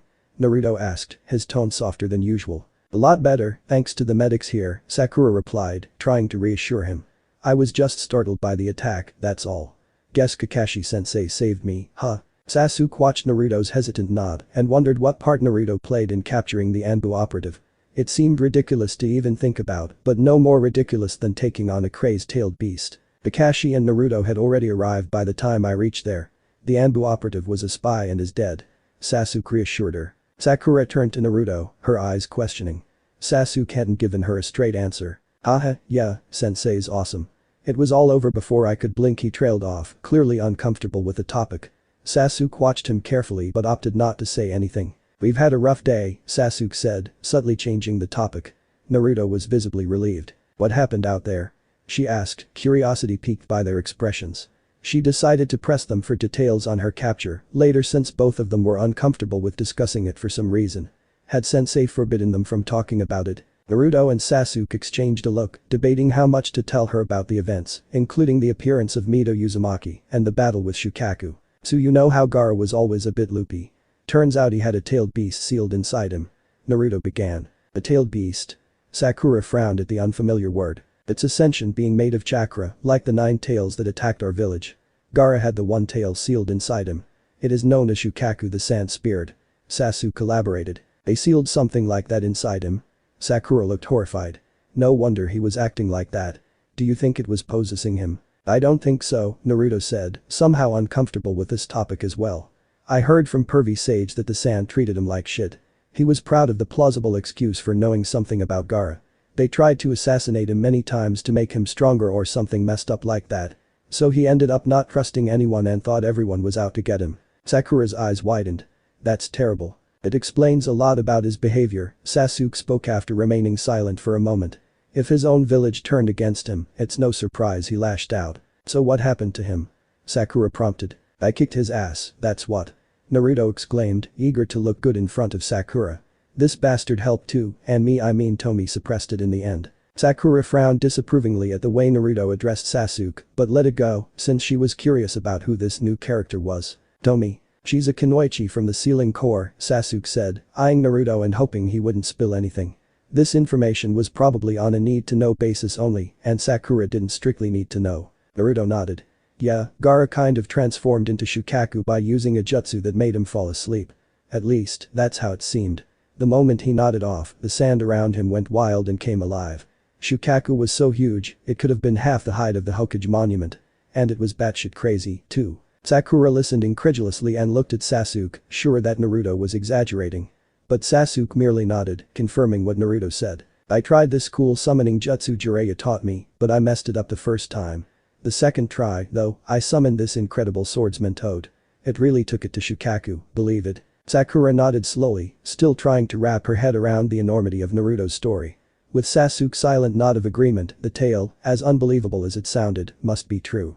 She remembered vividly the jutsu Naruto displayed at the stadium, yet the idea that he could summon giant toads like Jiraiya of the Sannin was almost too much to believe. Jiraiya was a legendary figure who even mentored the 4th Hokage, but it was difficult to grasp that Naruto had grown so much in a month. How did you learn all this in a month? She asked, unable to contain her curiosity. Well, Naruto hesitated, the shadow clone jutsu can transfer the memory of the clone to the user. So it was dead useful to train. Sasuke froze, realizing the implications. He could see that Sakura understood the implications as well, given her gobsmacked look. You learn everything your clones learn? Sasuke asked, unable to contain his disbelief. That's too convenient. Why doesn't everyone do it, then? Well, I have a lot of chakra. Like, more than even the old man. It's a genetic thing, he elaborated, noticing Sakura's questioning look.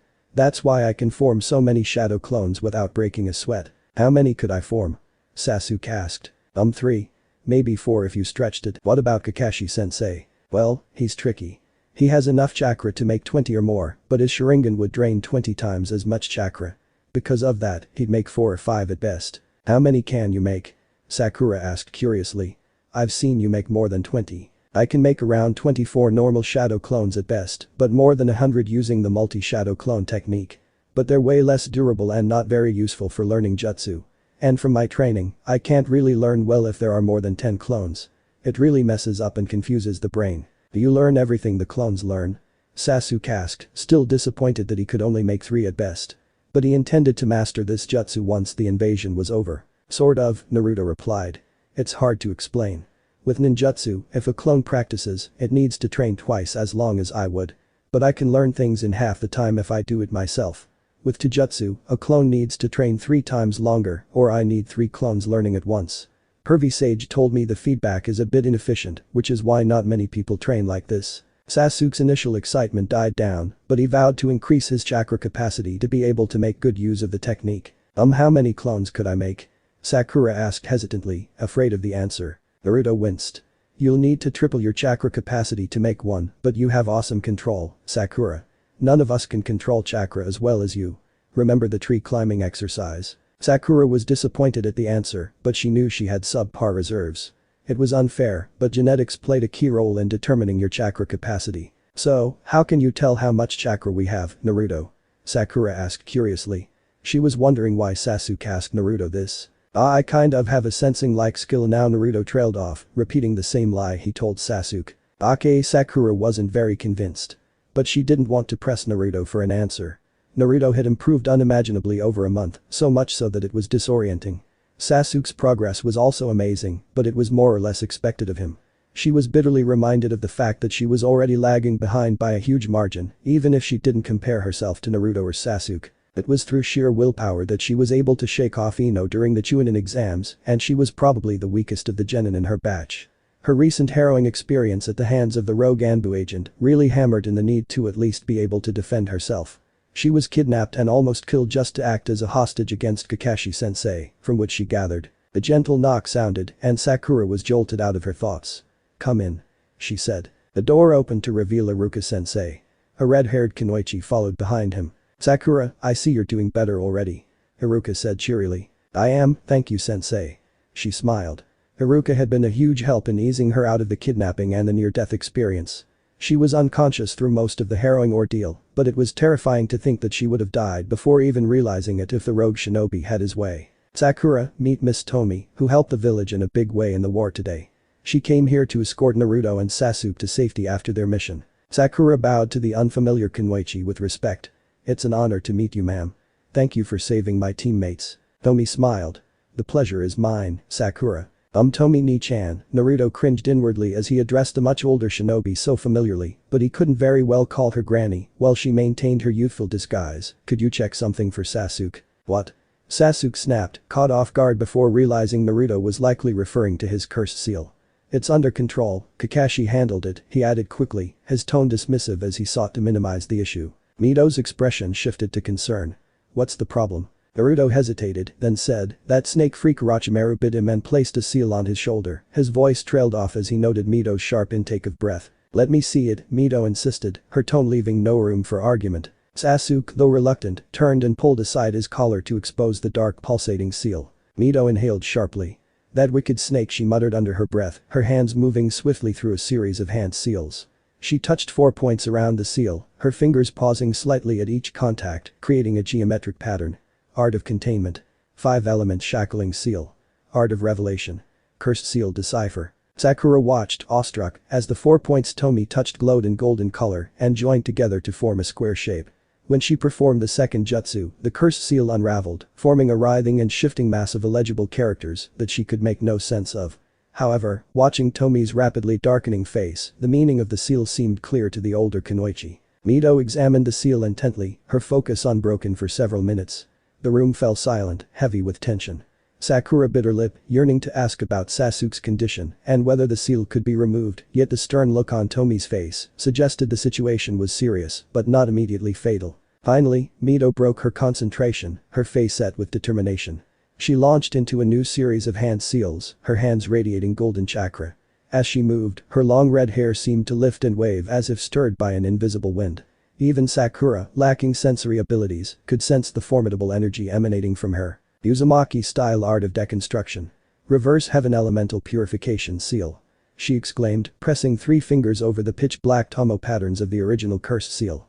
She moved the fingers counterclockwise, tracing a complete circle. Uzumaki style. Iruka muttered in shock and realization, seeing Tomi in a new light. He never imagined that a descendant of the Uzumaki clan, other than perhaps Naruto, still lived in Konoha. Perhaps she was an Anbu operative or one of the secret assets of the village. No wonder she assessed and repaired the barrier seals of the safe house, as if it were child's play. Mito removed her hands from Sasuke's shoulder and watched her seal devour Orochimaru's cursed seal with satisfaction. Somehow, Orochimaru had gained access to some of the Uzumaki clan's darker sealing techniques. He had joined 2 Uzumaki forbidden sealing techniques. The first forbidden Uzumaki seal studied by Orochimaru was straightforward. It filtered nature chakra and injected it into the host's body. Although it significantly strengthened the host, it also drove them mad for power. Hence the reason for it being forbidden. The second technique was an even more nefarious technique that sealed a part of someone's existence inside someone else by transferring their life chakra and taking over the body of the possessed. It was a technique for immortality and was supposedly created at one of the darkest points of Uzumaki history when they were once on the brink of annihilation. Orochimaru had stolen the techniques, tweaked and combined them into the monstrosity that she saw today. Once he takes over the host body, Orochimaru will have access to not only the abilities of that body, but also the ability to wield nature chakra. Lady Tomi Sakura's hesitant voice snapped Mito out of her reverie. Will Sasuke be alright? Yes. She nodded confidently. She faced Sasuke with a serious expression. The cursed seal imparted by Orochimaru will be neutralized by the seal I've applied within a few weeks. However, it's crucial that you avoid exerting yourself during this period. Her lips curved into a slight smile as she added, and by that, I mean adhere to normal human limits, not those of an Uchiha. Sasuke was a little put out, but nodded thankfully. What was the seal intended to do? He said something about a gift to increase my power. But what's the catch? It would slowly erode your consciousness to replace your soul with Orochimaru's. Sasuke paled at the blunt description. I am indebted to you then, he said, bowing deeply. He knew there were no free meals, and Orochimaru would gain much more than him with any gift that he gave. Just don't strain yourself. Mito reminded, waving off the thanks. Lady Tomi, Iruka bowed, newfound respect in his voice. I may be out of line here, but perhaps you could also have a look at a similar seal Orochimaru placed on one of our jounin. He placed it a long time ago, from what I understand. He placed more. Mito was startled to hear this and extremely worried. This meant that Orochimaru would not truly be dead until all of such seals were dealt with. Take me to her. She said, her voice commanding once more. Iruka complied hurriedly, leading her out of the room after a nod of farewell to Team 7. She's a relative of yours? Sakura asked, her tone bursting with curiosity. She had been startled when she heard Naruto's surname being associated with one of the jutsu Tomi used. She faintly recalled her first-year history lessons at the academy about the Uzumaki clan from Yuzushiogakure, renowned for their sealing techniques and characteristic red hair. Yeah, she said, we're related, but I don't know the specifics, Naruto confirmed. I don't think I've ever seen her before. Her hair is very distinctive. Sakura said thoughtfully. She was not in Konoha for an extended period, Sasuke said vaguely, saving Naruto from an explanation. Oh, I see. Naruto, do you think she'd be willing to give me some tips? Sakura asked hopefully. She seems like a powerful kunoichi. In fact, she may be the strongest I've seen so far. To think she was able to destroy the seal made by one of the Sannin. Naruto pondered that. That's a great idea, Sakura. I was hoping to learn something from her too. But I don't know for how long she will stay, or if she'll have time for us. He trailed off, feeling depressed as he was unsure of the duration of her reanimation jutsu. Oh, I guess she'll have important missions to go on. Sakura nodded. She hoped the older kunoichi could stay longer, both for Naruto's sake as well as hers. Sasuke took advantage of the lull in the conversation. Can you show me the shadow clone jutsu? I want to learn it. He said, activating his Sharingan. Didn't Tomi tell you not to overexert yourself? Naruto asked skeptically. I won't. You told me I could make 4. I'll just make 1 or 2. I just want to learn it as quickly as possible to increase the speed of my training. Well, only if you say the magic word. Naruto said smugly. Sakura frowned in disapproval. Sasuke took a deep breath. Please. Wow, you must really want to learn it then. Naruto was surprised. He had never seen the bastard not act high and mighty before. Maybe the episode with the Shukaku humbled him. He wasn't against teaching Sasuke the shadow clone, since he knew what kind of a monster his brother was. He hadn't realized it, but Sasuke had been living with a sword pointed at his throat. Link, and you'll miss it. Naruto grinned. Shadow clone jutsu. He yelled, and his identical copy manifested beside him. A second later, the clone performed the same jutsu, creating another clone, who performed the jutsu again. That's enough. I got it. Sasuke studied the technique with his Sharingan and nodded confidently. Shadow clone jutsu. Another copy of Sasuke manifested beside him. Sasuke winced as he felt half of his chakra vanish. That's not fair. Naruto yelled. How come you can copy it so easily? It took me an entire evening to learn it. You have no right to complain, both Sasuke and his clone said at the same time. And it's not a particularly difficult jutsu. He finished. Ah. The number of bastards has doubled. Naruto wailed dramatically. Sakura giggled, relaxing as she watched their interaction. I thought I told you to take it easy. Tomi asked from the door, eyeing Sasuke with disapproval. I'm not exhausted. Sasuke protested. Seeing Tomi's dangerous look, he hurriedly corrected, I'll stop now. He dismissed the shadow clone and felt the sensation of his clone's memories merging with his. He noted that he recovered about 70% of the chakra he expended to create the clone. How did it go? Did you destroy the Snake Lady seal? Naruto asked, curious. It went well. She is recovering. Mito replied, her expression thoughtful as she wondered how Naruto had come to know about Anko's seal. Sakura was hoping you could give her some tips to improve and, I was hoping you could teach me a bit about sealing. I know that's a lot to ask, Naruto added hesitantly. Tomi was taken aback by the request. Sakura, standing slightly behind Naruto, looked both embarrassed and grateful that he had spoken up for her. Lady Tomi, forgive me for being so forward. I would be very grateful for any help you could give me, even if you don't have the time to teach me directly. Sakura bowed deeply, still sitting up in her bed. I foresee that I will be quite busy in the upcoming days, but I will try to see what I can do for the both of you. Naruto, I was planning to talk to you about the Uzumaki clan and our sealing techniques and help you if you would like it. She faced Sakura and tilted her head thoughtfully. Can you tell me your strengths, Sakura, so that I may be able to assist you better? I have good chakra control. Sakura cringed. That's about it.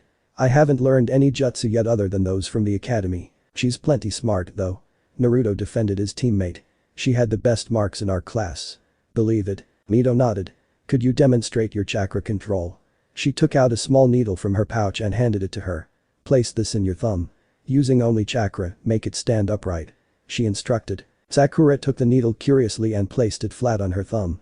She tried to channel a little chakra into it. It immediately flipped away from her thumb and landed on the ground. This is tricky. Sakura took the needle and placed it on her thumb again. This time, she was extremely careful with the amount of chakra she used. Slowly, the needle rose and stayed upright. Mito gave a small smile. Now, rotate the tip of the needle clockwise and make it trace a circle. Sakura frowned, concentrating harder, and did as she was told. But Mito balanced another needle on top of the first one. Sakura quickly reached out using her chakra so that the second needle wouldn't fall. Now rotate the first needle clockwise and the second one counterclockwise. Sakura struggled as she tried to move the two needles that were now precariously stuck together using chakra. After 2 failed attempts, she formed a wide circle with both the pins sticking together and rotating clockwise. She then tried to move the second needle independently of the first. The pins fell once again. Determined, Sakura took the pins again.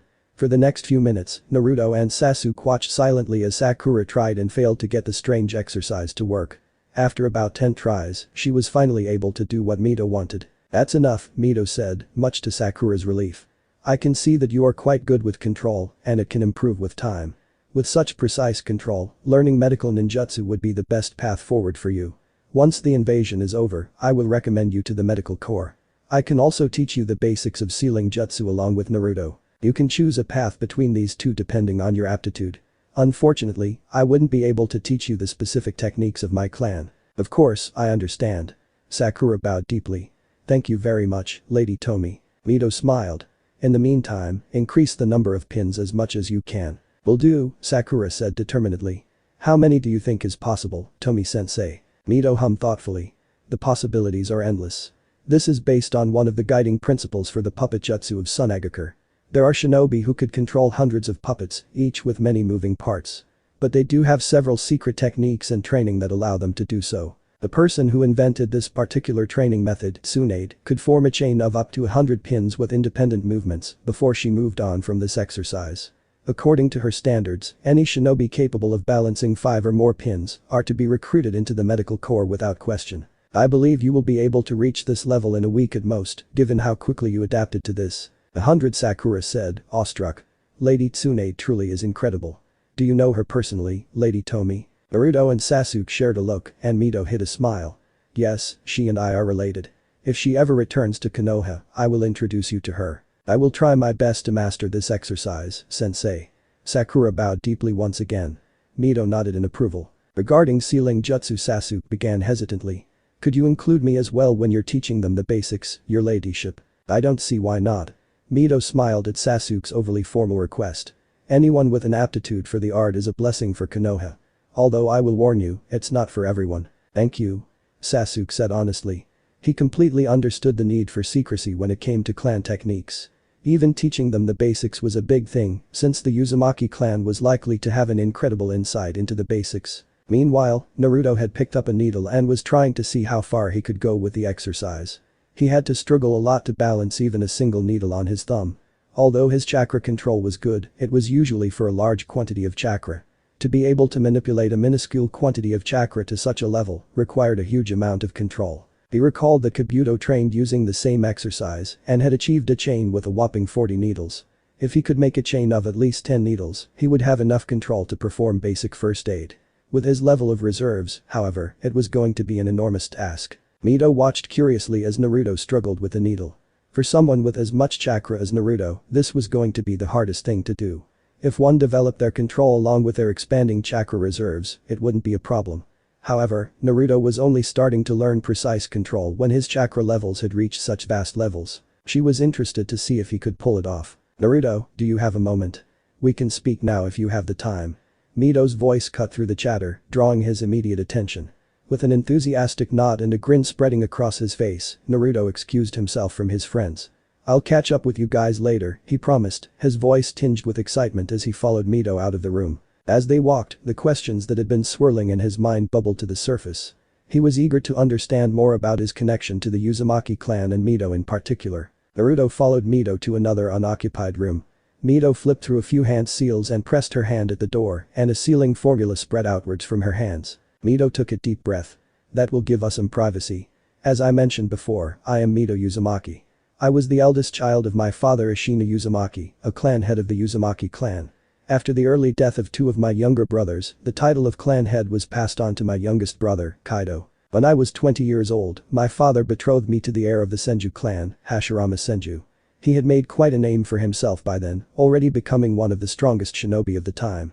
More than a decade after I married him, Hashirama formed an alliance with the Uchiha clan and their leader, Madara Uchiha, who was a childhood friend of his. As a result of this alliance, the village hidden in the leaves was formed. Hashirama made it known that they would accept any and all clans to join the village, irrespective of the past hatred, citing the alliance with the Uchiha as a prime example. Many clans flowed into Konoha, and it became the harbinger of a new era. Some clans feared our power and did not wish to join Konoha. The daimyos of the different lands took advantage of this fear. They imitated the fire daimyo and formed their own hidden villages, attracting such clans. The 5 great ninja villages were hence formed, marking an end to the era of the warring clans. However, Madara left the village just 5 years after it was formed, as he was rejected for the position of Hokage, following a fair voting process. More than a decade later, Madara returned to the village to challenge Hashirama. This time, he brought the 9-tailed fox with him, using it as his personal summons to gain the upper hand against Hashirama. Naruto paled. This Madara guy controlled the 9 tails. Mito nodded. Yes, he used the powers of his Sharingan to ensnare it in an illusion and make it attack the village. Fortunately, Hashirama's wood-style jutsu was able to suppress it. He defeated Madara and was forced to kill him when he realized that Madara would never stop threatening the village. Following this, I volunteered to seal the 9 tails within myself using the sealing jutsu of my clan. Thus, I became the first Jinchuriki of the 9 tails. Why didn't the Uzumaki clan join Konoha by this time?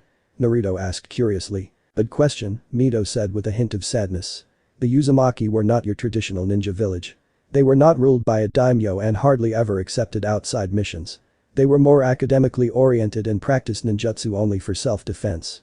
This is why Konoha became the first ninja village since Yuzu was not truly considered as one. While Naruto found a newfound respect for his clan, who adhered to peace even in such turbulent times. My younger brother, Kaido, was a firm believer in the guiding principles of the Uzumaki and refused Hashirama's offer to join Konoha. He believed that any village that depended on the feudal lords for income would always cause conflict. Although Hashirama told him that Uzumaki could be exempted from taking ninja missions in exchange for safeguarding the village with their seals, Kaido still refused the offer. He and his descendants would be content to live in Uzushiogakure and would keep out of the cycle of hatred that inevitably plagued the shinobi world. Naruto nodded, fascinated by the history of his blood relatives. Kaido's vision of peace did not satisfy the other hidden villages, though. They feared the Uzumaki clan, as they had the greatest knowledge in one of the most feared shinobi arts. Fuinjutsu, otherwise known as sealing techniques. About half a century after the founding of Konoha, Uzushiogakure faced the consequences of this fear. They were attacked by a coalition of shinobi villages. Other than a few survivors who fled during the chaos, the rest of the Uzumaki clan was destroyed at that time. It was the destruction of Uzushiogakure that prompted Konoha to declare war for what was the first and hopefully the last time in its history.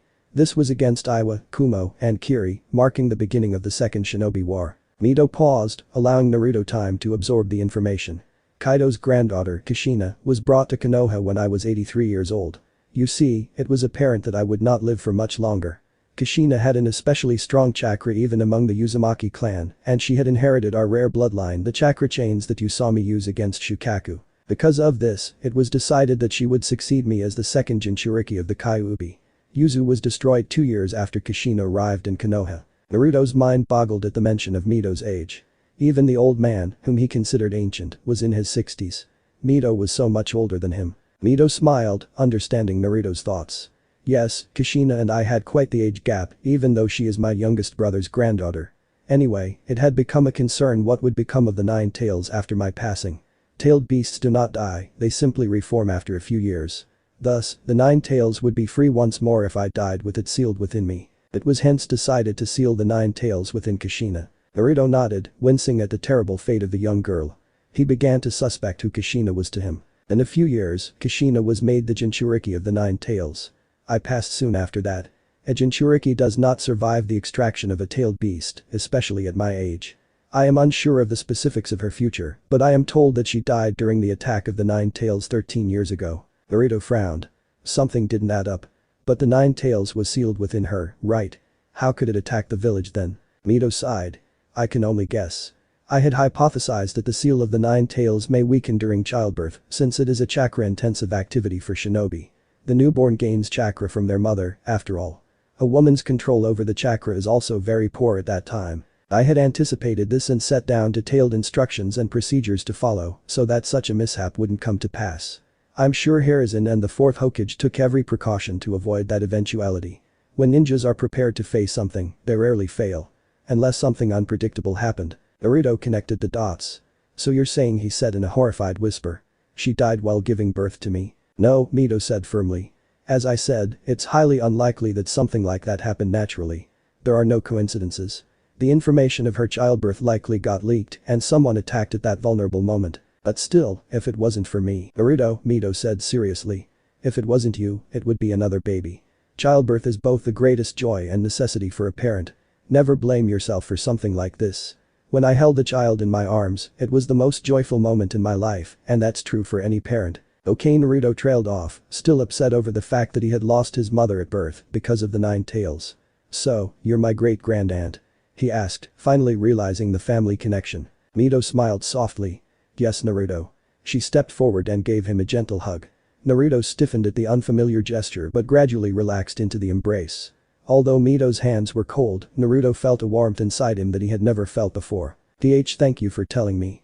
Naruto sniffled, his hands furiously rubbing away the tears pricking his eyes. Is there a reason why the Jinchuriki are always from our clan? I don't have the chakra chain thingy, but I was made a Jinchuriki too. Mito nodded. Yes. Most of the Uzumaki have exceptionally strong chakra, sometimes even more so than our Senju cousins. I can see that you have inherited the strength of chakra. In fact, I believe your chakra may even be stronger than hers. Is the strong chakra also part of the bloodline limit? Naruto asked. Yes. The members of our clan are descendants of the younger daughter of a great ancestor, referred to as Ashura. The descendants of Ashura's elder son is the Senju, the clan to which my husband belonged. Naruto perked up to the familiar name. Oh yeah, that's Super Grand Sage's son. So I'm descended from him, too. Super Grand Sage? Mito asked with confusion. I think his name is Hogoromo Otsutsuki or something, Naruto said, completely butchering the pronunciation. He's called the Sage of the Six Paths. How did you know the name of the Sage of the Six Paths? Mito exclaimed. He lived 1,000 years ago.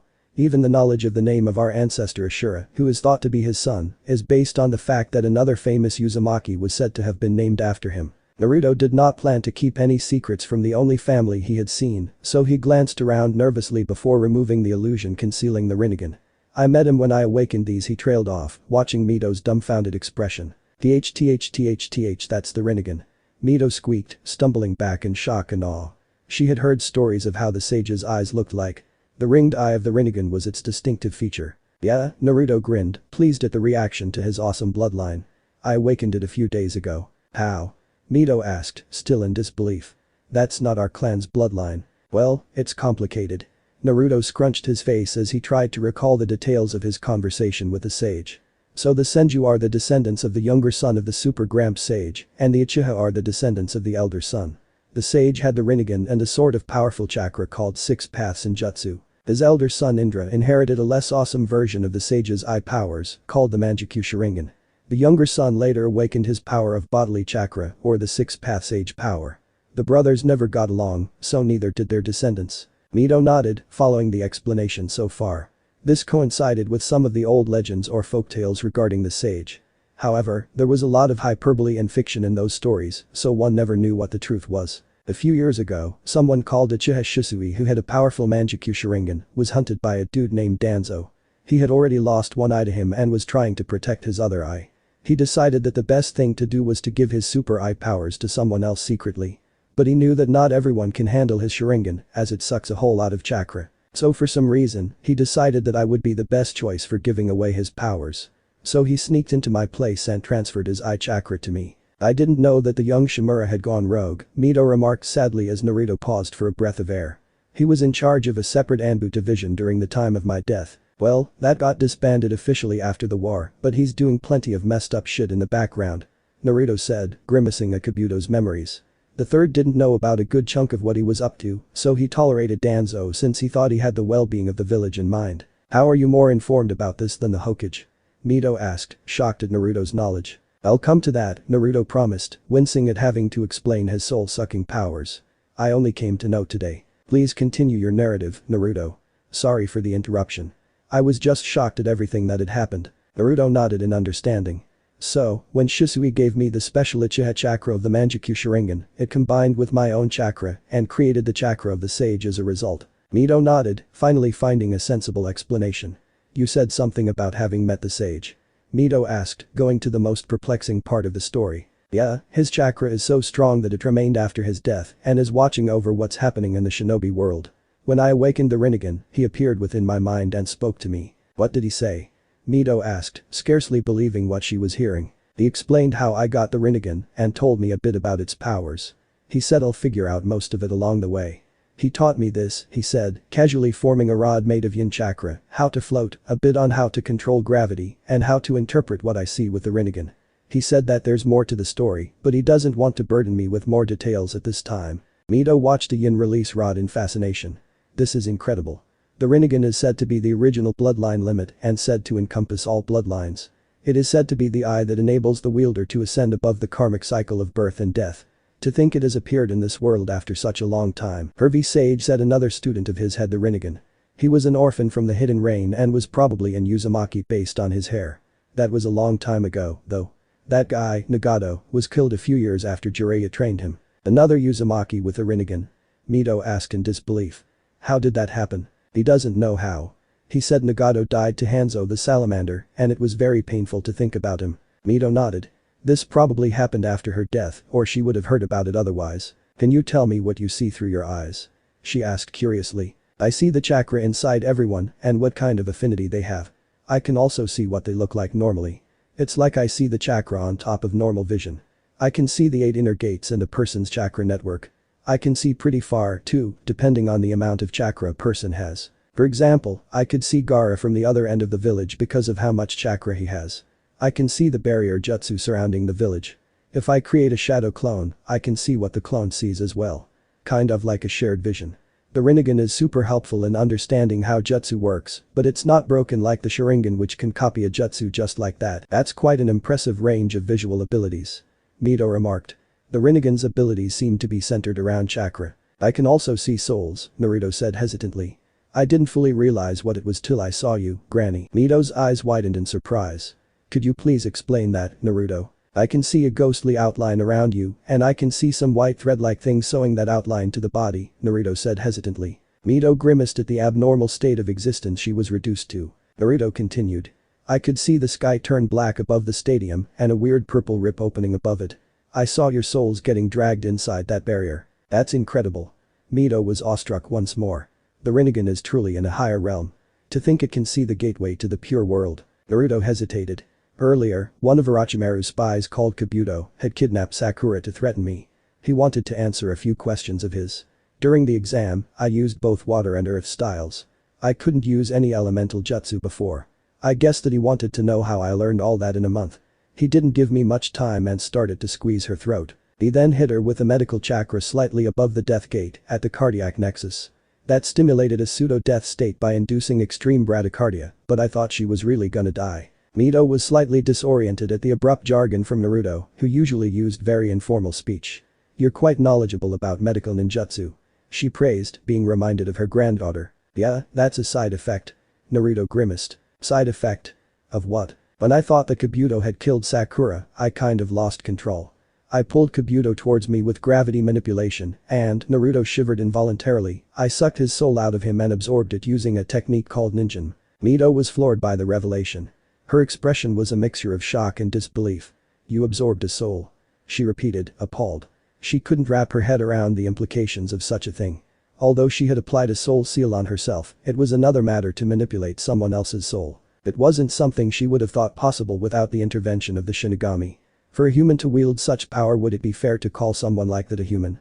Her husband was called a god, but even he couldn't do something as profound as this ability touched on the very essence of life and death, a domain traditionally reserved for mythical entities. Naruto, that's unheard of. Absorbing a soul is beyond what even the most forbidden jutsu are thought capable of. Seeing Naruto's discomfort, she softened her tone, realizing the gravity of the burden he carried. This is a very serious matter, she continued, her voice more composed but still showing concern. We need to understand how this happened. We have to comprehend the implications of what this means.